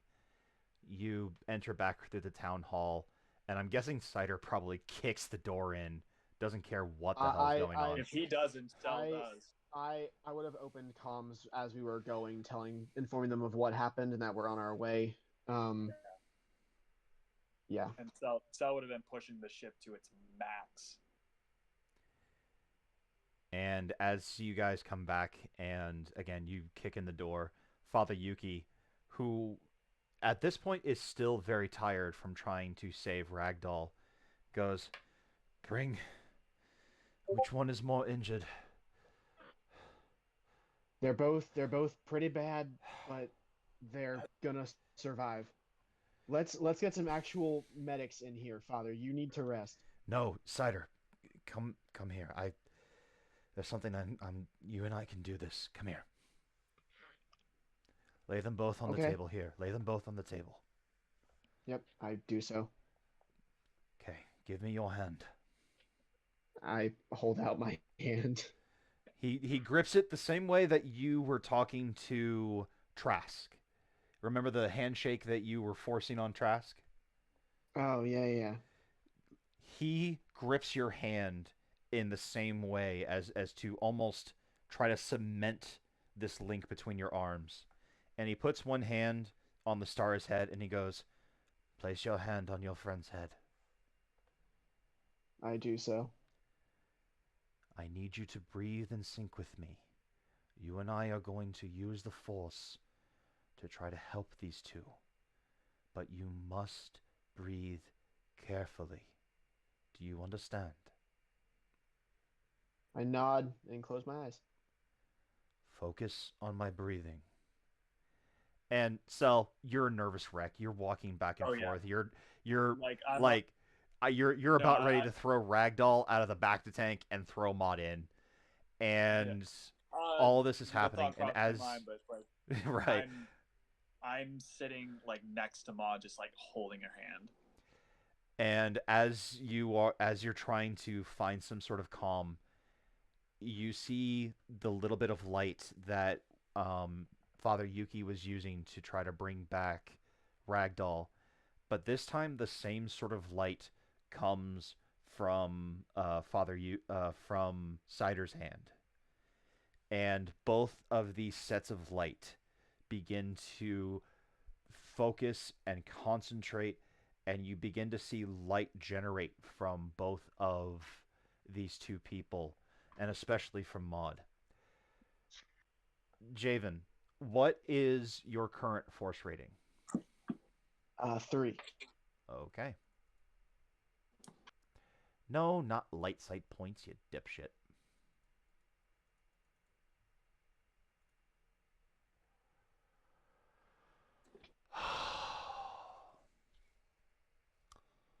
Oh my. Mer. Eh.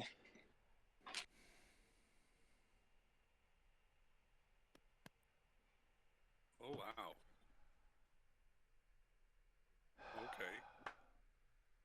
Cider.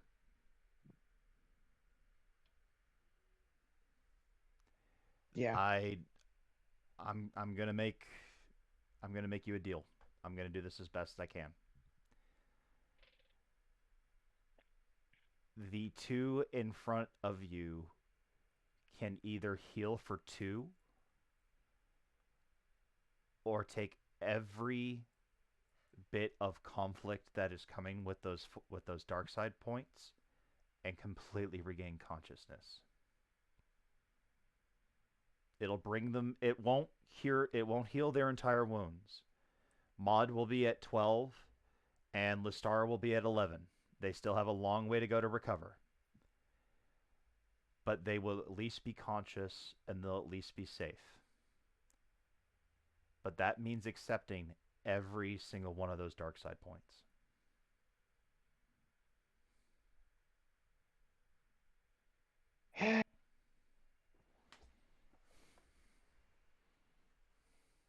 I feel like this is one of those moments where like things slow down. Cider can hear his own heartbeat, and he feels whatever Father's trying to do is failing.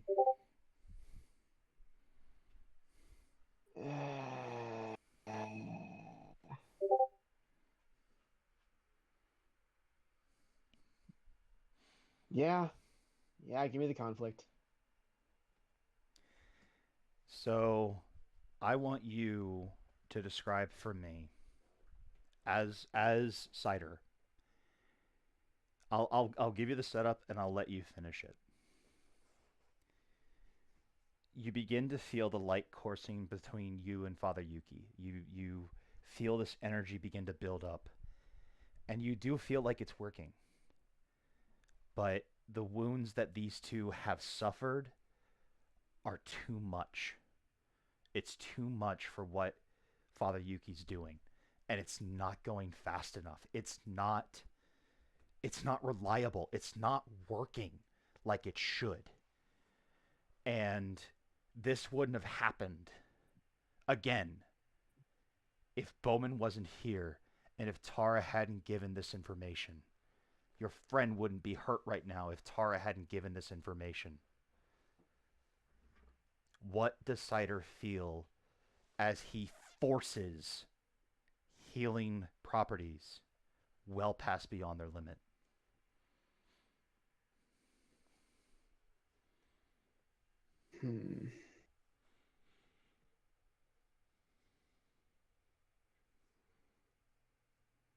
I feel like this is one of those times where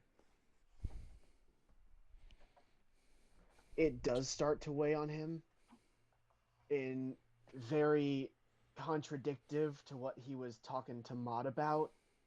I think he starts to kind of work his way around the anger that he feels towards everything that's gone on since the Marauders showed up. They followed Tara. They got here. Cell killed an informant that could have made the process of fixing the girl faster. The girl causing more issues, because if it wasn't for the girl, we wouldn't have had to go to the cave with an energy source in the first place. I think Cider is just all fed up, and as he's holding Father Yuki, he just kind of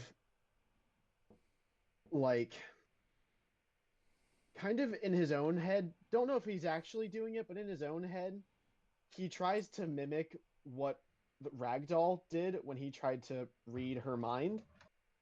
And he just kind of tries to absorb some force from Father Yuki, pushes him to the side, and puts his free hand on Tara's head and heals them both through sheer frustration. Okay. For the record now, Gio, I have 8 conflicts that I will resolve at the end of the session. Absolutely. We'll talk about that at the end.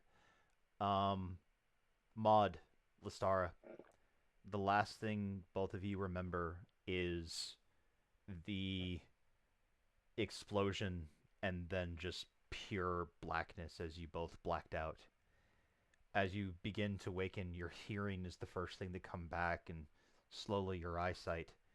You see a very, very almost scary looking Cider as someone who is going through this frustration. His hands over you as you feel life coming back to your bodies. And then after your eyes awaken, Cider just pulls back, and Father Yuki is on the ground. Cell, what you see is just what was described, except as you saw Cider push Father Yuki away, Father Yuki went unconscious.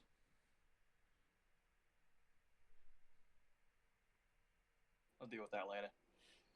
As soon as I feel them regain consciousness, I rip my hands away and I just storm out of the tent. Okay. Maud and Lystara, please lower your wound thresholds to 1 below your threshold. So Lystara should be at 11. Maud should be at 12. You both have regained consciousness. You're still very weak. You're still very hurt. But you are at least awake. Maud gets a big hug from Cell as soon as she wakes up. Ow. Oh, I'm sorry. I just you can tell she's been Panicked. She's a mess, and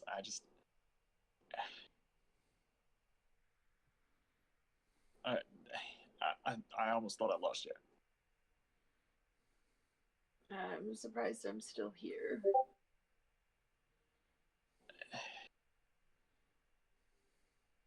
I don't know. It's this force stuff. I guess.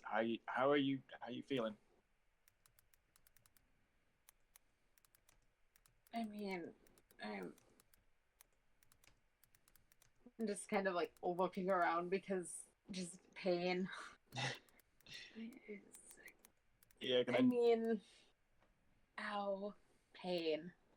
Yeah, let me see if I can do something about that. And I'd like to do any sort of medicine help to get her. It'll still be a 2 purple medicine check. Okay. Whatever successes you generate, that's how many wounds she gets back. Cool.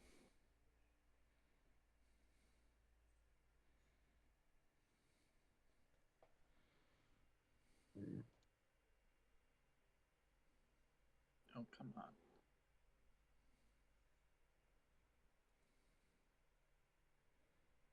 Two.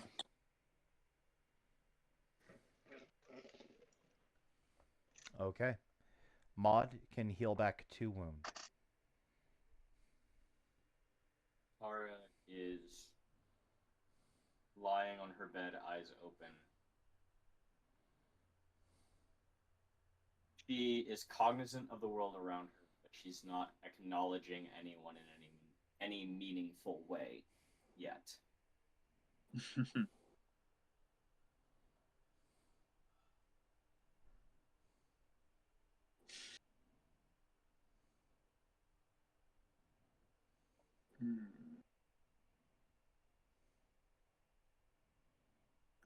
Trying to think, because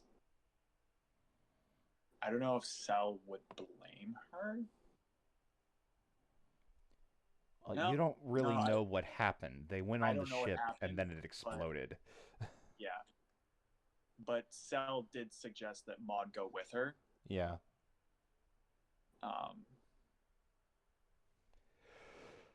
I feel like there would be a point where it's like, yeah, no, like she doesn't like actively act out in rage, but she definitely doesn't like. She's not going over to like try and heal her. That's fair. So, yeah, she's just focusing on Maud and Sel can have their moment. After a couple of minutes, Tara is going to hobble away and lead her way out of the village.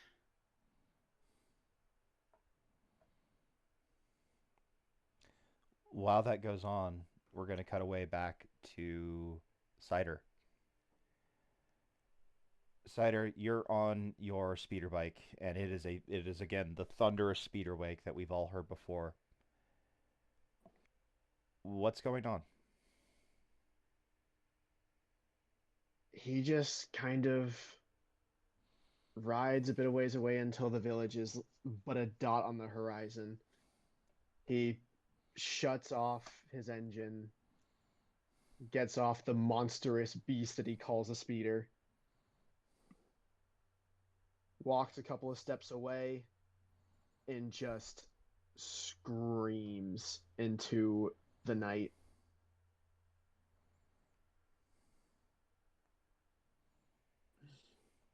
And then when that scream is over, he paces again, screams again, goes on his hands and knees, and just punches the ground with as much force as he can muster. And as you begin to thunder your fists into the ground, much like a Saiyan punching the earth, you begin to see cracks in the crust as your punches begin to just rock back and forth, back and forth. By the time you finish, there is a spider web of cracks in the earth going what appear to be maybe 15 feet out. You look around, you kind of look up and see some of the damage that you've done, and it is just utter destruction around you.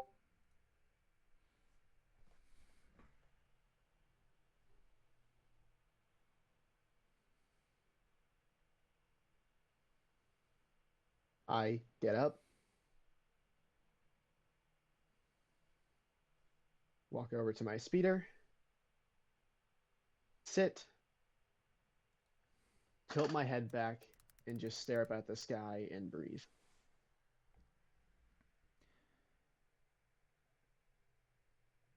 As we cut to black right there, we're not ending the session just yet because it's still a little early. Does anybody want to do anything else? Nothing specific. I mean, if Gia will allow me to make a general knowledge check for some of the inferences I think Tara would be able to make, I'd be down for it, but I don't want to push the issue. The thing is that the dots that you've connected for me, again, what your character thinks is what your character thinks. I'm not gonna, have you roll to kind of confirm any of that. But the stuff that you sent me, you're basically on the right track.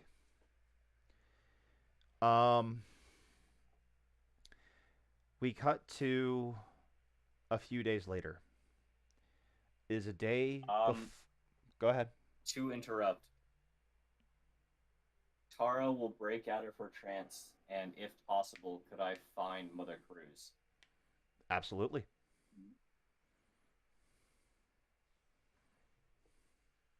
So as you come back to the village, you enter the town hall, and as I'm assuming that maybe Cell and Maud are kind of wandering back to the Kraken for Maud to you know, tend to their illnesses, you see Mother Cruz actually tending to Father Yuki. And Father Yuki is currently unconscious on the very table he was helping you on. Mother Cruz looks up. What can I do for you, outsider? Can I do anything for you, Mother? No, I believe you've done quite enough.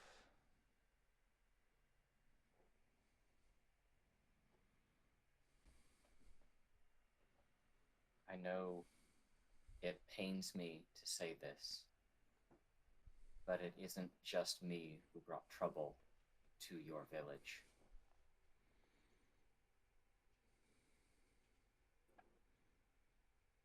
If you have something to say to me, then say it. You need to send those who came here away with me. What are you talking about? Cell, Maud, Cider. They, unfortunately, are involved in something larger than any of us have seen.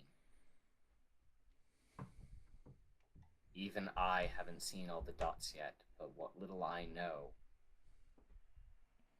this is something akin to a galactic war we haven't seen in centuries. You are asking me to send away what I have known to be my own children. I do not ask this lightly, Mother, and I do not expect you to say yes. I am only giving a recommendation. Your decision is your own. And I admit my fault in causing harm to your planet, and for that I am deeply sorry. I have brought conflict to a peaceful place through my own arrogance, and for that you have no idea how sorry I am. As you kind of say that, Mother Cruz holds up a hand. This planet has known peace for many years. It truly was only a matter of time, and it was not your doing. I sent that boy to the Force Academy, and he is not the first child I've sent. Whatever sins may come, they are not yours, and they are not his. They are me, and they are his. And she looks to Yuki. If you'll allow me, I do have a small bit of knowledge. I may be able to help wake him. I will see to Father Yuki. Please, I'm asking you to leave now. Tara will bite her tongue, bow, and leave. We cut away for a small instance. So for Cider, let's say 2 days have passed, and the very next day, well, I'll put it this way. The day before the festival, they have decided to hold a day of remembrance for the 3 ravens who passed. And it's not an all-day thing. It's just a day before the festival. Cider, you do have some time to get away, and you make your way onto. You make your way back onto the Hammerhead to speak to Rote one more time. I also want it known that the night that I did that, I slept on my speeder bike way away from the village. I No one completely saw me understand. till no one saw me till morning. I would go onto the ship, not look anyone in the eye, and I would go in and I would stand there, cross my arms, and look at Ragdoll.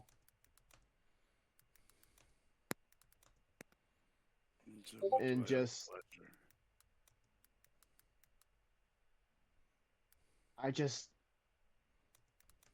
I don't get it. You don't get It makes me sick to my stomach every time I use the dark. Why do you revel in it like so many others? Revel in it. There's a mistake. The Force is something I never wanted, something I never chose to have. There was people like the ones that, well, your symbol, the one on your hip. They decided to take my sister from me in a strange set of coincidences. Managed to get her killed. I don't revel in the dark side, as you say.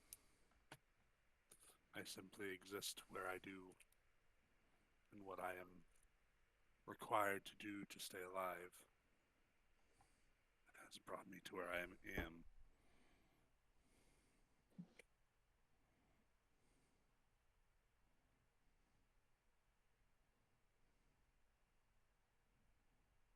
So I just kind of stands there for a moment. Do you start deteriorating as soon as you leave the tank? No. And to be honest, I did not have the same amount of time that I normally would to de-thaw, if you would call it that. Decisive action was needed, and so decisive action was taken.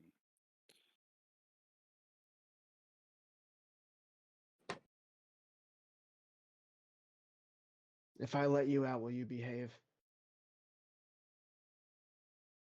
That really constitutes what behaving means. No fighting. I have yet to see anyone on this planet that's worth fighting. But no, should conflict come my way, I will not turn it away. I wouldn't expect you to. Insider goes over to the controls and just starts the de-thawing process on her.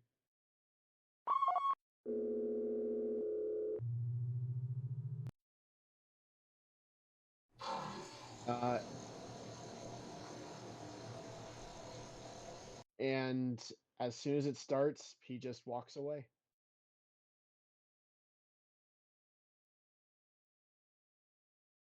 It doesn't take long. The tank Yeah, empties within a few minutes. As soon as the tank is empty, she will athletically hop up to the release, twist the inside latch as the top of the tank pulls off, climb out, drop to the ground. And as Cider clears the actual room, he would just go to the open comms to the group and just say flat out with no explanation, I let her out, and then he would silence his comms altogether.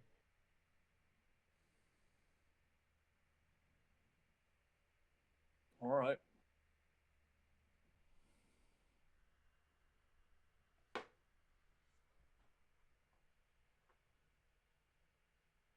And then Sada would make his way to the tent.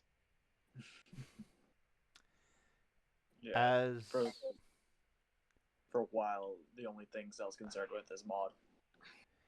and I will note to both Kate and Ed, for each day that has passed, each character heals 1 wound and all of their strain. It has been 3 days. So Maud Okay. can lower her wound by another 10. Or by another 3, I apologize. Okay. Any way I can assist in that? If you would like to do another medicine check, you can. Okay. It'll be 2 purple again. Stupid. Heal everything on my end first. Okay, 2 purple.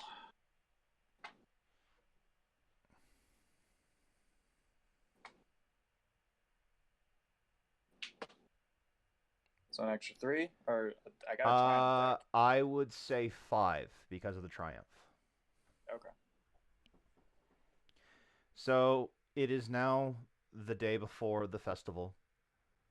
I'm Cider. Do you attend the funeral at all? Who chooses to attend the Ravens' Day of Remembrance? I knew each one of them. I'm going. Okay.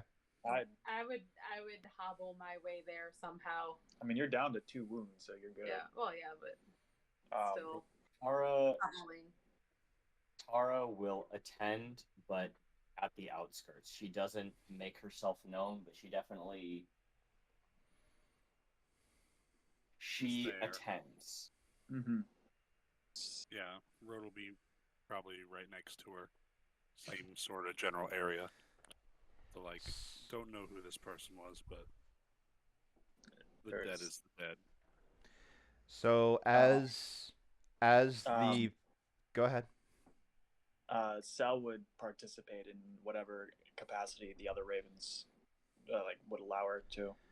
So you actually come up next to Caval, and you see that Caval's actually been shedding a few tears for her sisters. Mm-hmm. And the bonfire has been lit to cremate the 3 sisters who have died, and Mother Cruz has stood before all of the remaining warriors. If you guys would like to turn me down on your audio, because I'm just gonna keep going and ride how I feel, I'm gonna do that. I apologize if I'm too loud, but I'm giving you all warning now. Mother Cruz steps in front of everyone as the fire burns behind her. These were not just warriors. They were our sisters. They were warriors in arms.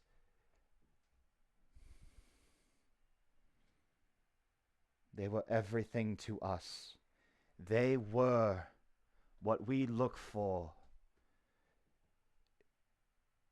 And now they have made the ultimate sacrifice. And she turns around and looks at the fire. They have chosen a true warrior's end, a true life. She turns around, there's a couple tears from her eyes. For the first time in our great history, we have truly seen what it means to protect our village, to protect what is ours. They have shown us what it means to be true Night Sister kin, to be ravens. I know how I'll remember them. I know how I will remember them. They will remain in my heart until I am buried with them, until I meet them in the eternal flames as well. They are my daughters. They are my friends. They are my family. They are everything to me, the same as they are to you. And if it were not for their sacrifice, if it were not for what they did, Who knows how many more? How many more lives would have been taken from us?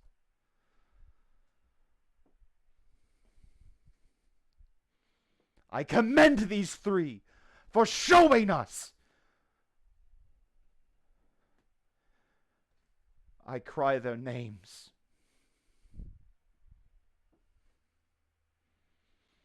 Let this be known from this day forward to all of us who defend what we have, who defend Lothal. This is the final price. This is the ultimate sacrifice. And we will not forget! Mother Cruz turns around, drops to both knees, and just screams.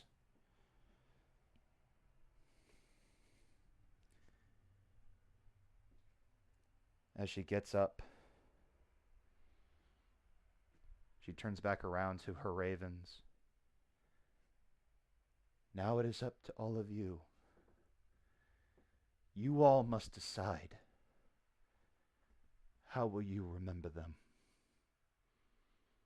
Tomorrow is the Founders' Festival, and it will be the greatest celebration any of us have ever had. So now it is up to you. How will you remember them?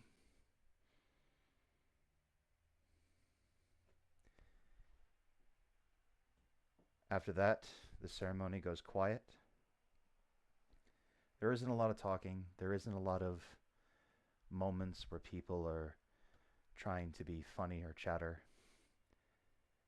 After about an hour, the first of the ravens begins to head back home. Maud is in attendance, right? Yes. Yes, sorry. No, it's perfectly fine. Maud, as you and Cell and Caval begin to leave, you notice someone you hadn't seen before. Not throughout this whole proceeding. You see Casper. And you see a lot of tears falling from his eyes.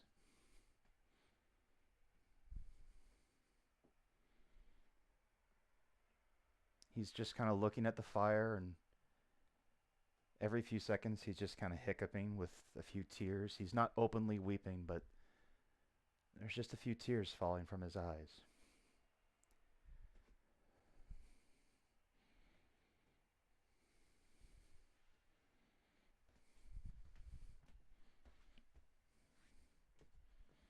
Okay.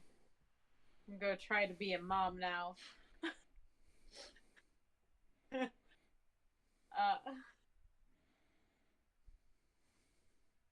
I will make my way over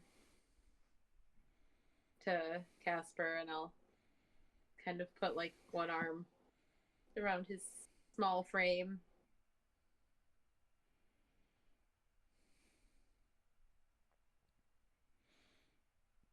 My mom was brave. Oh, sorry, that was out of character.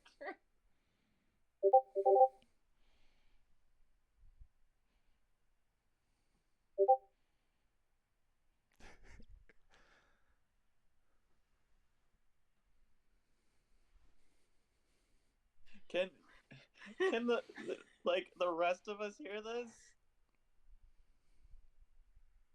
I don't know. As far as I know, only Maud went over to Casper.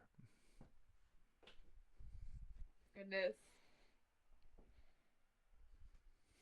Joking about being mom. God damn it. I don't want to. Mara walks over.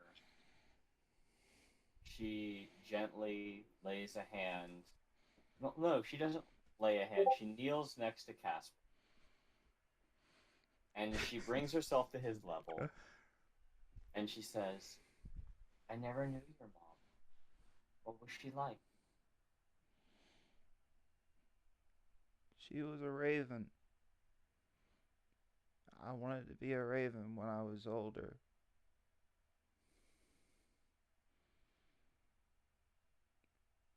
I She was brave, She was just brave like You know what? Mother Cruz said. What's your name, little one? Casper, Well, Casper, your mother was brave, and I'm sure she taught you to be brave, didn't she? yeah. And with that last yeah, Casper just grips Maud's leg as hard as Maud has ever felt Casper latch on to her. And Casper's no longer looking at the fire. Going to breed an amazing and brave raven. I know it.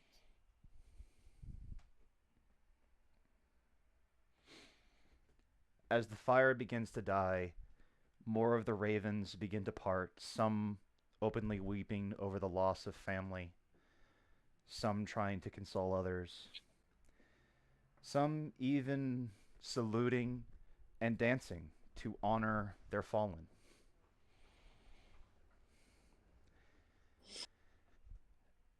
The entire group, and I'll say this for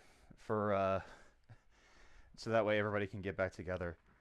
The night before the Founders Festival, everyone comes back together, and you all meet back on the Kraken after experiencing a very, very hard moment.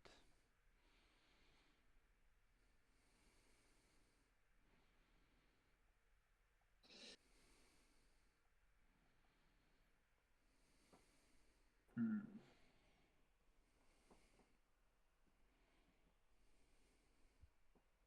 I honestly, I don't think any one of us is like talking. Oh, Tara looks at all of you. We.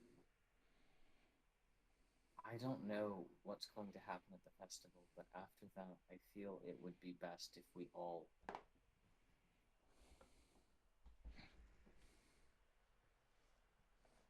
If we all what? left. Okay. Sorry, the mic's not picking up everything. I'm sorry. No. Please ask for clarification. I'm more than happy to repeat.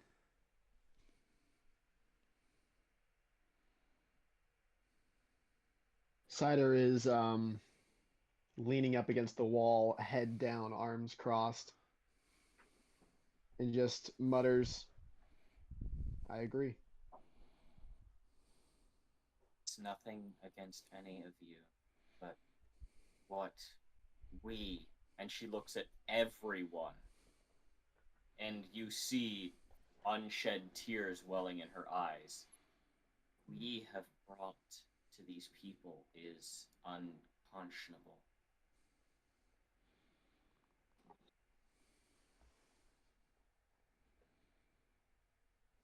I have my own fault,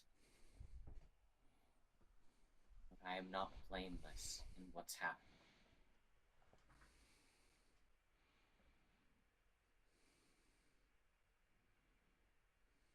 Um, so I would kind of like slap her knees just to kind of like make a noise and stand up. Like, all right, not really say anything, but just like go into that stand and just stand up where she was sitting and let's eat deep breath. Well,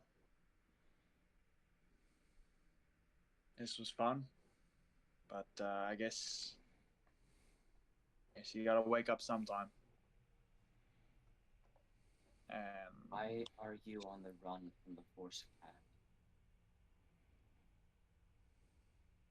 I don't believe you deserve that answer yet. But you know what? If you give me that answer, I'll give you the answer as to why the ship we are on is going to kill you. Cider screams this next thing and I- slams his fist on the wall and goes, "I'm tired of the secrets." And Quit Tara jumps. hiding shit. Tara jumps and says, Who's- I'm not keeping anything else. But Well, I need to know. If one more person hides something, I'm going to lose it. I'm with Cider on this one. Cider points at Cell and goes, if there is anything else that you're hiding from me, say it now. Or I'm done.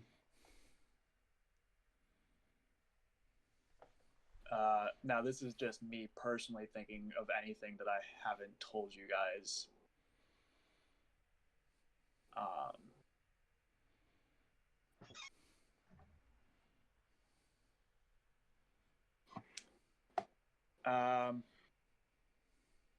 Yeah, so it would be like, just after that, like, outburst, Cell would kind of look a little shocked and then get this kind of look of understanding of, like, yeah.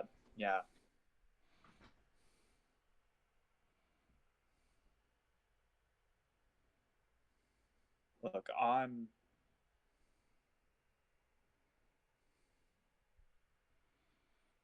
sorry for keeping things from you.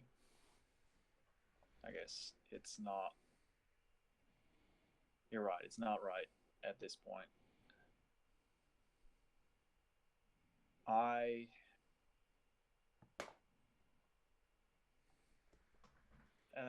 look at, like, the stars, like, as far as why we're avoiding the Force Academy, it's actually we're just not on great terms with them. That's not for me to explain, but Cider, Maud,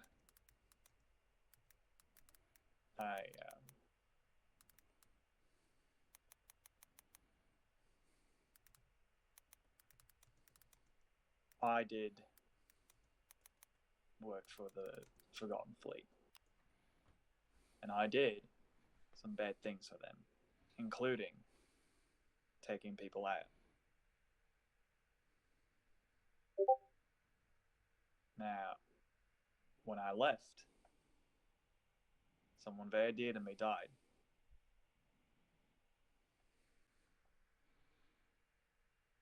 And I hold no. Well, I'm not on great terms with the Pirate Queen. And I don't plan on doing anything to help her at all.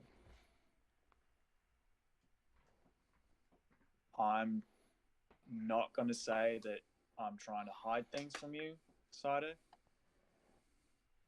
I'm trying to say that I want to tell you everything.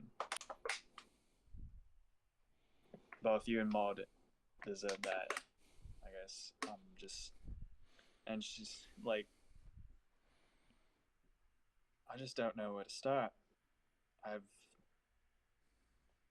gone so If long. you not need a second. I hold a hand out to Lestar, like, don't.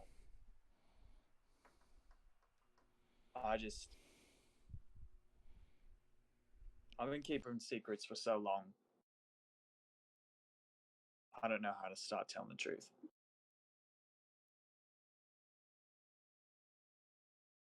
Well, we have time for you to figure it out. You, and I point to Tara.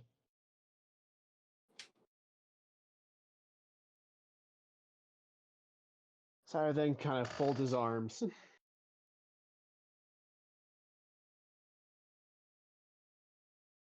What happened inside the ship?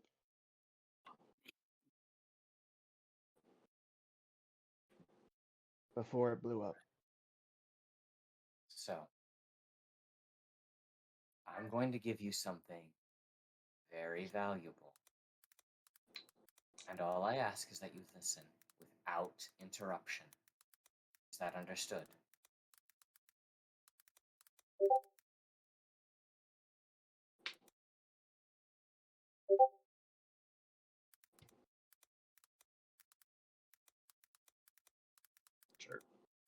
I mean, Insider just stays quiet. There are 3 pieces of information that make this story very interesting. The first is that the Chiss are up to something, and I have a recording illegally obtained which calls it the Great Chiss War. In answer to your question, Cider, the Bowman was hired by the Force Academy to kill someone. I have reason to believe it's you, Maud, or Cell, possibly all 3.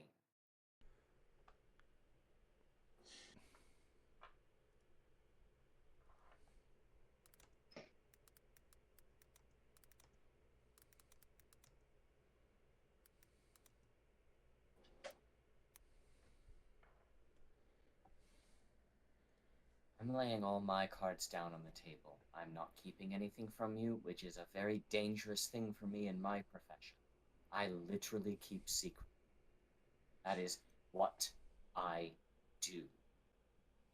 Please understand that I am playing it straight with you. But you are all in grave danger, not just because I got here, but because of what you know. And you need to get off this planet before you endanger everyone else on it. We have already done enough.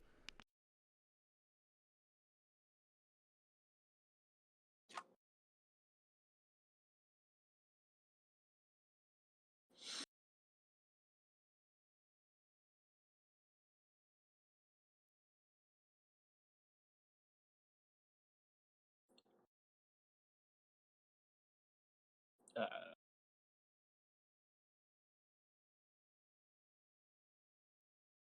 Okay. Is that all? That's all I have. I'm not telling you anything. To be fair, you were last awake a year ago. What you might know is a little out of date, sweetheart. You go back far enough, and what I know might be very valuable information, bro. Oh, I plan to pick your brain, but right now it's not the most intentionally useful information. How long before we can get that ship, the Hammerhead, up and running? I mean, it's gonna take a while. There's some massive work to be done. I can help with at least some basic diagnostics and make sure we know which places to replace. To I'd clarify, appreciate the help. to clarify for the group, the wound threshold for the Hammerhead is 50. The threshold number is at 55. In order to make it flyable, you would have to get it below its threshold. So it would take at least a few days to get it off the ground.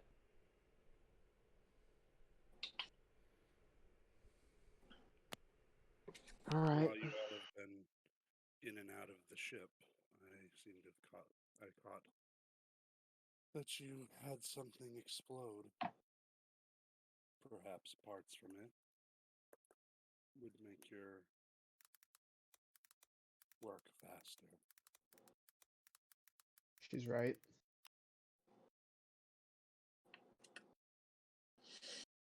well, seems like we gotta start saying our goodbyes. Kind of rubs the bridge of his nose and just. All right. Let's go get the scrap. Maud and I will start work and just work as much as we can on it. In the You have meantime, we'll wait for the festival to be over, and we'll be gone within a couple of days past the festival. Sounds Where like do a you good plan to go after the festival? No offense intended. Away from here. We'll find a place. You know, May I it's- recommend going back to MSO6? Fine.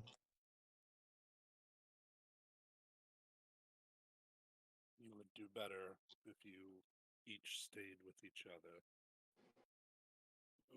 If you're running from something, having more than just yourself.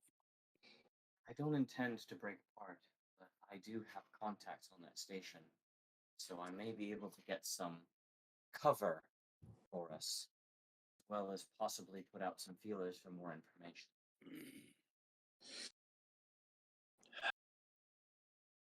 You know your pirate queen, the one you're talking about.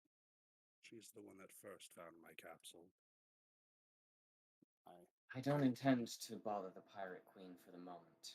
What I intend to do is, hopefully, find out more information about whatever I can about the Chiss movements, and find out what the Force Academy is doing so I can help you avoid them. Well, war is an easy thing to get information from. You just have to be willing to get your hands dirty.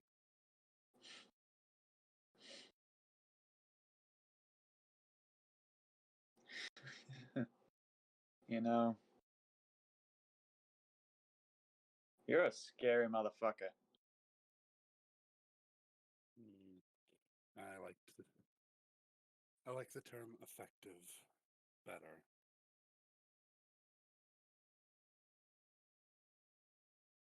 Well, then let's get that ship up and running. More hands Maybe make a less little. work. Let's get a move on. Yeah. For the And sake... with that, Sorry. Sarah just leaves. Yeah, no, I was just gonna say Sarah leaves after that. Okay. Mm-hmm. For the sake of time frames, we'll say that we'll do some of the ship repair, but for everyone who helps out, I will let Maud make a roll, and however many successes she gets on that roll is how much of the threshold gets lowered. Okay. But before we do that, everyone is now preparing for the Founders Festival. Those who are native to the village know that this is a very, very happy, very celebratory festival. It's celebrating the founding of everything. And despite what has happened to the village up to this point, it does appear that the village is doing its best to keep its spirits high, not let the circumstances bring down. If anything else, as a matter of fact, above it all, the group seems to be more energetic, as if they are trying to celebrate the lives and the sacrifices that have been made. As the Cedric, your background's Cedric, coming through. mute yourself, please. As the festivals begin, which begins pretty close to the stroke of when the sun goes down. When the sun goes down, the father and the mother gather everyone in the village together, everyone who has helped, and both lightsabers, reaching out to where the moon will come, declare that the festival has begun. And after a giant speech to everyone, the festival is officially underway, and dancing ensues. A lot of the ravens begin to sing a very traditional Night Sister song and dance. Cell. Mm-hmm. You see, as you're kind of wandering around and you have a drink in your hand, and it's pretty good alcohol considering where you're at. You see Caval in a dress that covers her chest in 2 stripes, wraps around her back. Obviously, but yes. He knows about the arm. He's just playing dumb. You see the outfit that Caval is wearing, and it is 2 straps that are covering the chest. They wrap around her back and meet back at the center, revealing almost all of the beautiful curvatures that Caval has been known for while you two have been together. And she looks up to you and she goes, "Hey, Aselli." Cell drops her drink. Is that what your way of saying that I look good?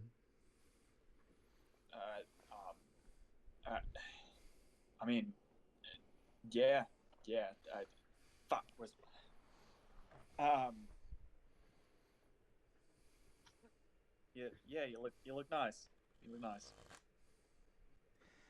Well, good, because I was kind of hoping you would peel me out of this later, and it's kind of a real pain in the ass to take this off on my own. Well, I mean, there's two ways of getting you out of that. There's the hard way, and then there's the way where you don't get that dress back. I'm really hoping for the hard way. Oh. And she takes your arm, and she goes, I got something I need to tell you. Yeah, sure. So, you know how I was on the Hammerhead when it was being attacked, and I was, you know, kind of there fighting and all that kind of stuff? Mm, yeah. Well, the other ravens ended up telling Mother Cruz. And, well, she kind of lets go of your arm and she does this kind of ta-da with her hands. She's going, you're looking at the new second in command.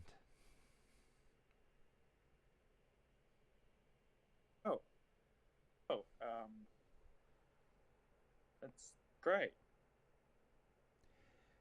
Great. I knew you wouldn't be happy, and I understand why. It's not. Look, it's great. It's an honor for you, and I'm happy for you.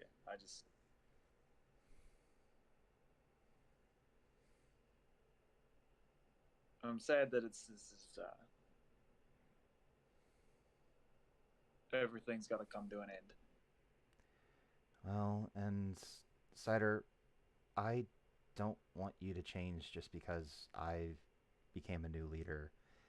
I kind of fell for the girl that was rebellious and didn't really care what other people said and basically spit on authority. That's what you're good at, and honestly, that's why she kind of moves a little bit of her hair behind her ear. That's kind of why I started dating you, and just because I'm in a position doesn't mean I want you to change for me, and I Just don't want because I'm your boss doesn't mean. I don't want things to end, but I understand if it's too much for you. But I didn't want to hide it from you. I just wanted to be honest and let you know that this is happening, and if you still want to do our rebellious thing, we'll have to be a little more rebellious, but it's an honor and a privilege to be the second in command and to be the next leader of the Ravens, and that's going to be a big part of my life. And yeah, it's just look,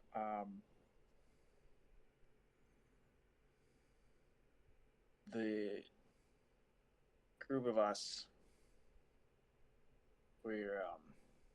we can't stick around. I know. And I was kind of hoping to convince you to come with, but you got your thing here. I get that, and it's an honor for you. I truly am happy for you. I'm just gonna miss you. I really wish we had met in different circumstances, Sel. I really did. Because I know I'm going to be breaking the rule here, and I hope you'll forgive me. And she kind of throws her eyes like she's rolling her eyes. I hope you'll forgive me, but I really do think I was in love with you. And I know that's against the rules, I'll just but... kiss. And as soon as you do that, she just stops and she just wraps her arms around you. Mm-hmm. Let's go to Maud.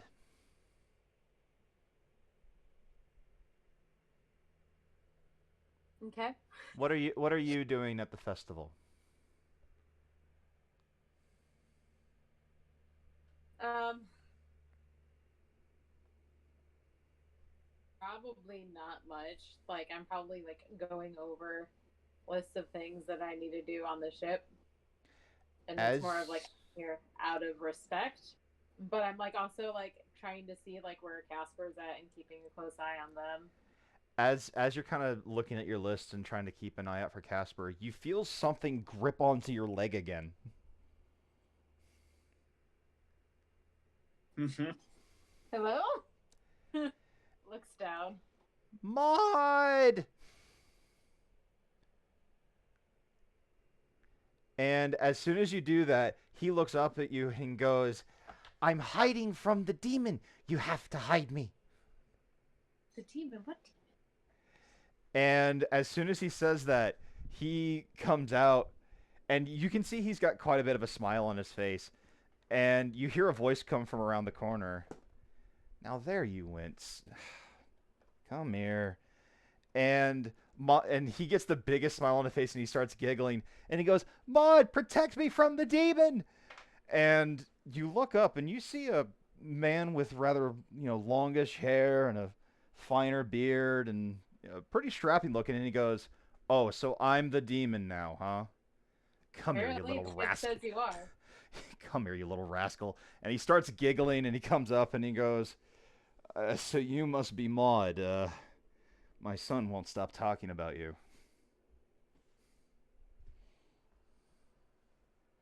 Yeah, that would.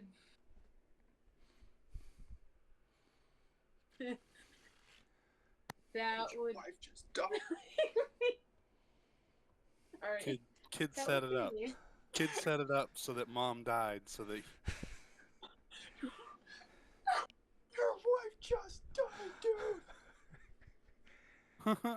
Can we Mommy, let gun can we let Kate role play this out, everyone, please? Uh-huh.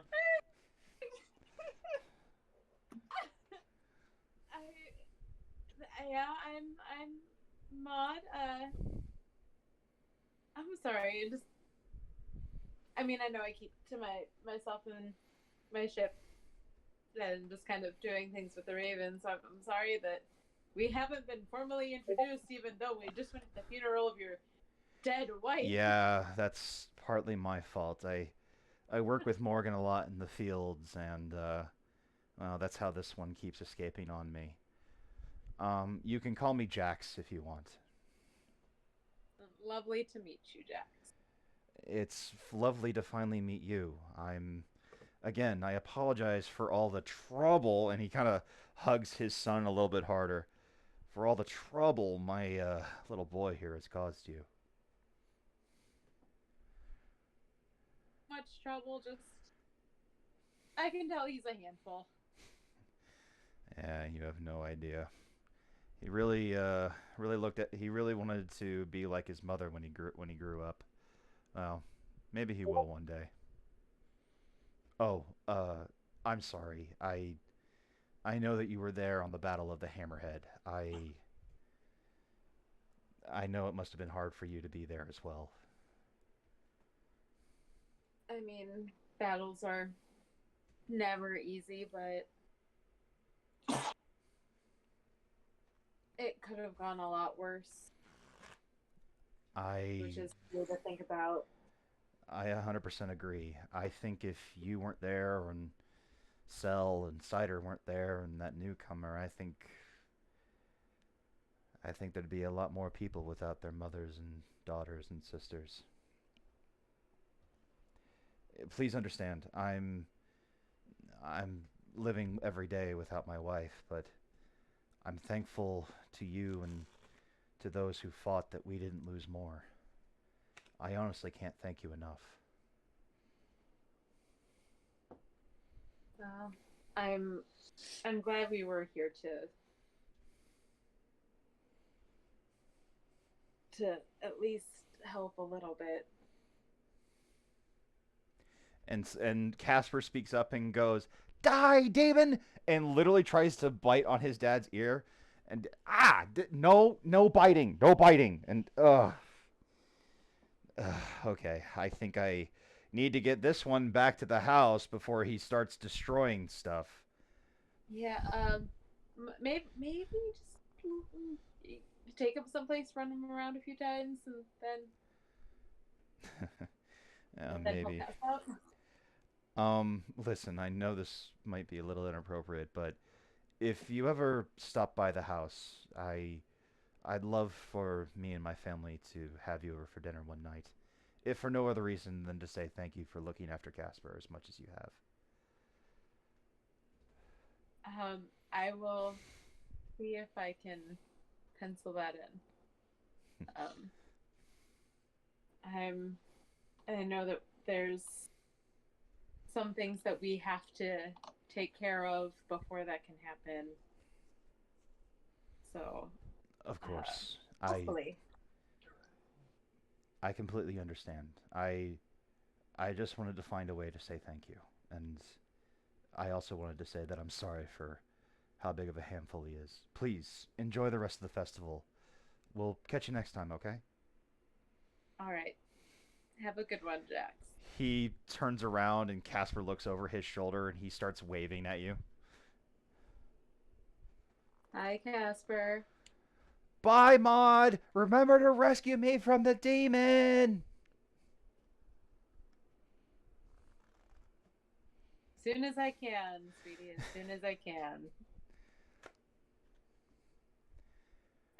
Cider, what are you doing for the festivals?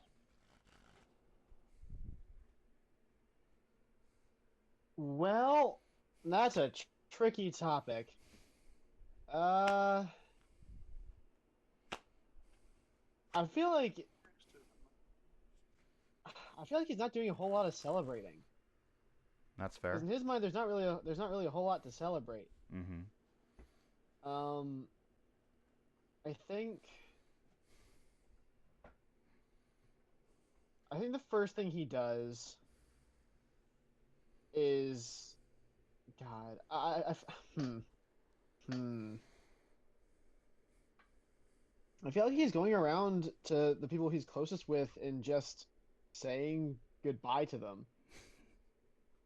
But not like directly. He's like going up and like interacting with them, telling them jokes, like just being sociable, but trying to make everything For the sake of time, for the sake of time, yeah. I do want to say that Father Yuki pulls you aside for a moment. And And I was gonna say Father Yuki for last.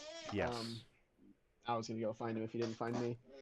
you and I will have a private conversation and roleplay that out afterwards because we're running a little short on time. But That's I fine. want you to. What is that roll? I was clearing my screen. It's Oh. nothing. Okay. I was like, huh, that's impossible. That's a lot of brawl.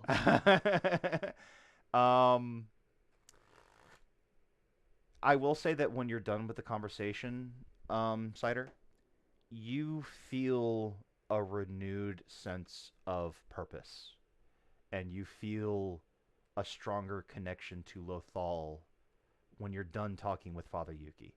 But we'll get to that after the game and after some time has passed. Tara. All right. Hello. What are you doing? Mostly avoiding people because this is not my crowd. And as you're kind of drinking and stuff like that, it's a calm atmosphere. Not much else is going on. I'm gonna go back to Cell. And Cell, after some time, you're just kind of walking around with with Kaval, and you're just kind of enjoying the festivals. Everyone's having a great time. It is a day of jubilation. It is a day of celebration. It is a day of remembrance, not only for the losses that have just happened, but also of the history of Lothal and the first people to come back to this planet and bring out the village as it is now known. And so you find yourself in a position where you have a beautiful girl in your arms. She just admitted that maybe she loves you, even if you cut her off. And this might be the last night or last time you get to see her. And that sits a little heavy.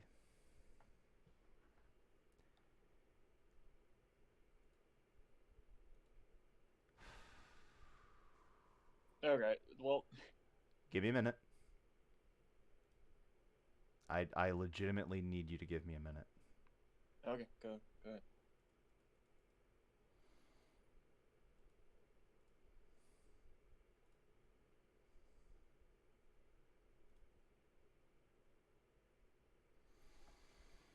What's that? You're walking around with Kaval, Mm-hmm. and you're enjoying the midnight air, and this is probably the very first peaceful night you two and everyone has had for a while.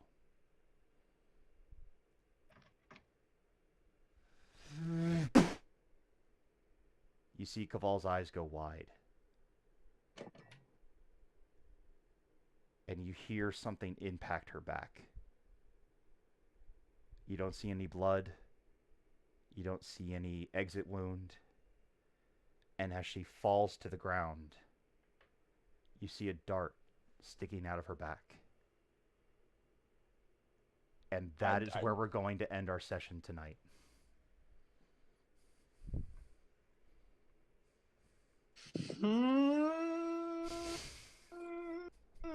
Is this how it feels when I DM for you guys? 'Cause this sucks. Sometimes, Javen. Sometimes. This hurts. This is a rough time. Yeah, Javen. I haven't felt like this since Nolny. Now, see the part that's scaring me the most is I still have to resolve 9 points of conflict, and because of how the dice was rolled at the start of the session, it's gonna be doubled one way or the other. Yeah. So I either gain 2 morality or I can lose up to 16 morality. So Javen, let me clarify something really quick, because this is my first time really dealing with conflict, and I want this on the recording so I'm fully aware. Okay. Was that dice roll and how we resolved it for conflict, for everything, for the decision, for the percentile dice that rolled in your favor? Was that correct? What like did was there anything as far as a DM that you would have done differently? I don't think so. Like I still had character agency. I still made the choices. Because I could have just as easily, because I knew that they weren't gonna die. Yes. I knew that they were fine, but they just needed rest. But in the moment, these past couple of days, Cider has just been on edge with no one to talk to about it, and things keep getting worse. So I think the whole situation was handled as well as it could have been. So would you say that the conflict that you gained was fair? I'm asking that legitimately. Yes. Because I legitimately don't know. I was like, should I make it 10, 5, 4? What do I do? Well, yeah, here's the thing. So the conflict that I get stays the same. So I did get 5 conflict. It was 1 for each dark side point. Yeah. Now the resolution is where everything is doubled. So like now, let's say if I just had the 5 conflict, I would roll my d10, and if I got like a 2, I would lose 6 morality, because that's the 3 difference. Right. So I think it was handled very well. My nervous point now is to see if my morality stays, because I have to roll either a 9 or a 10 for this to go any way positive. I'd say go ahead and roll it. We're on the recording right now. Go ahead and do it.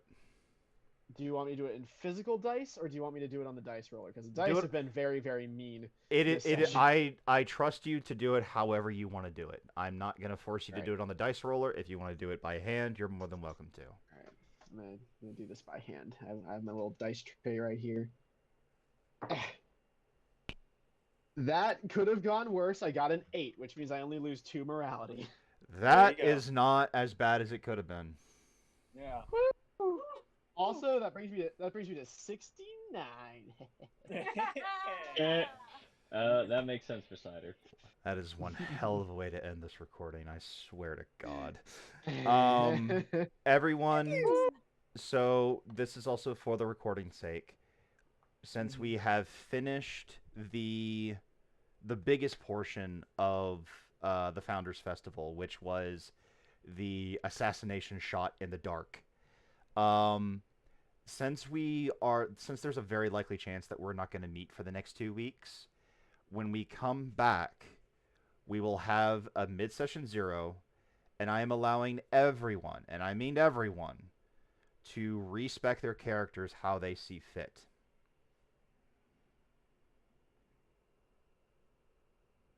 Okie dokie. So Absolutely. that'll because we're breaking away for 2 weeks. This is a perfect place to end this portion of the game. You guys will pick up the next time we pick this up. You guys will be chasing after whoever shot the thing in the dark. Maybe. Yeah. Cell may not be capable. Experience.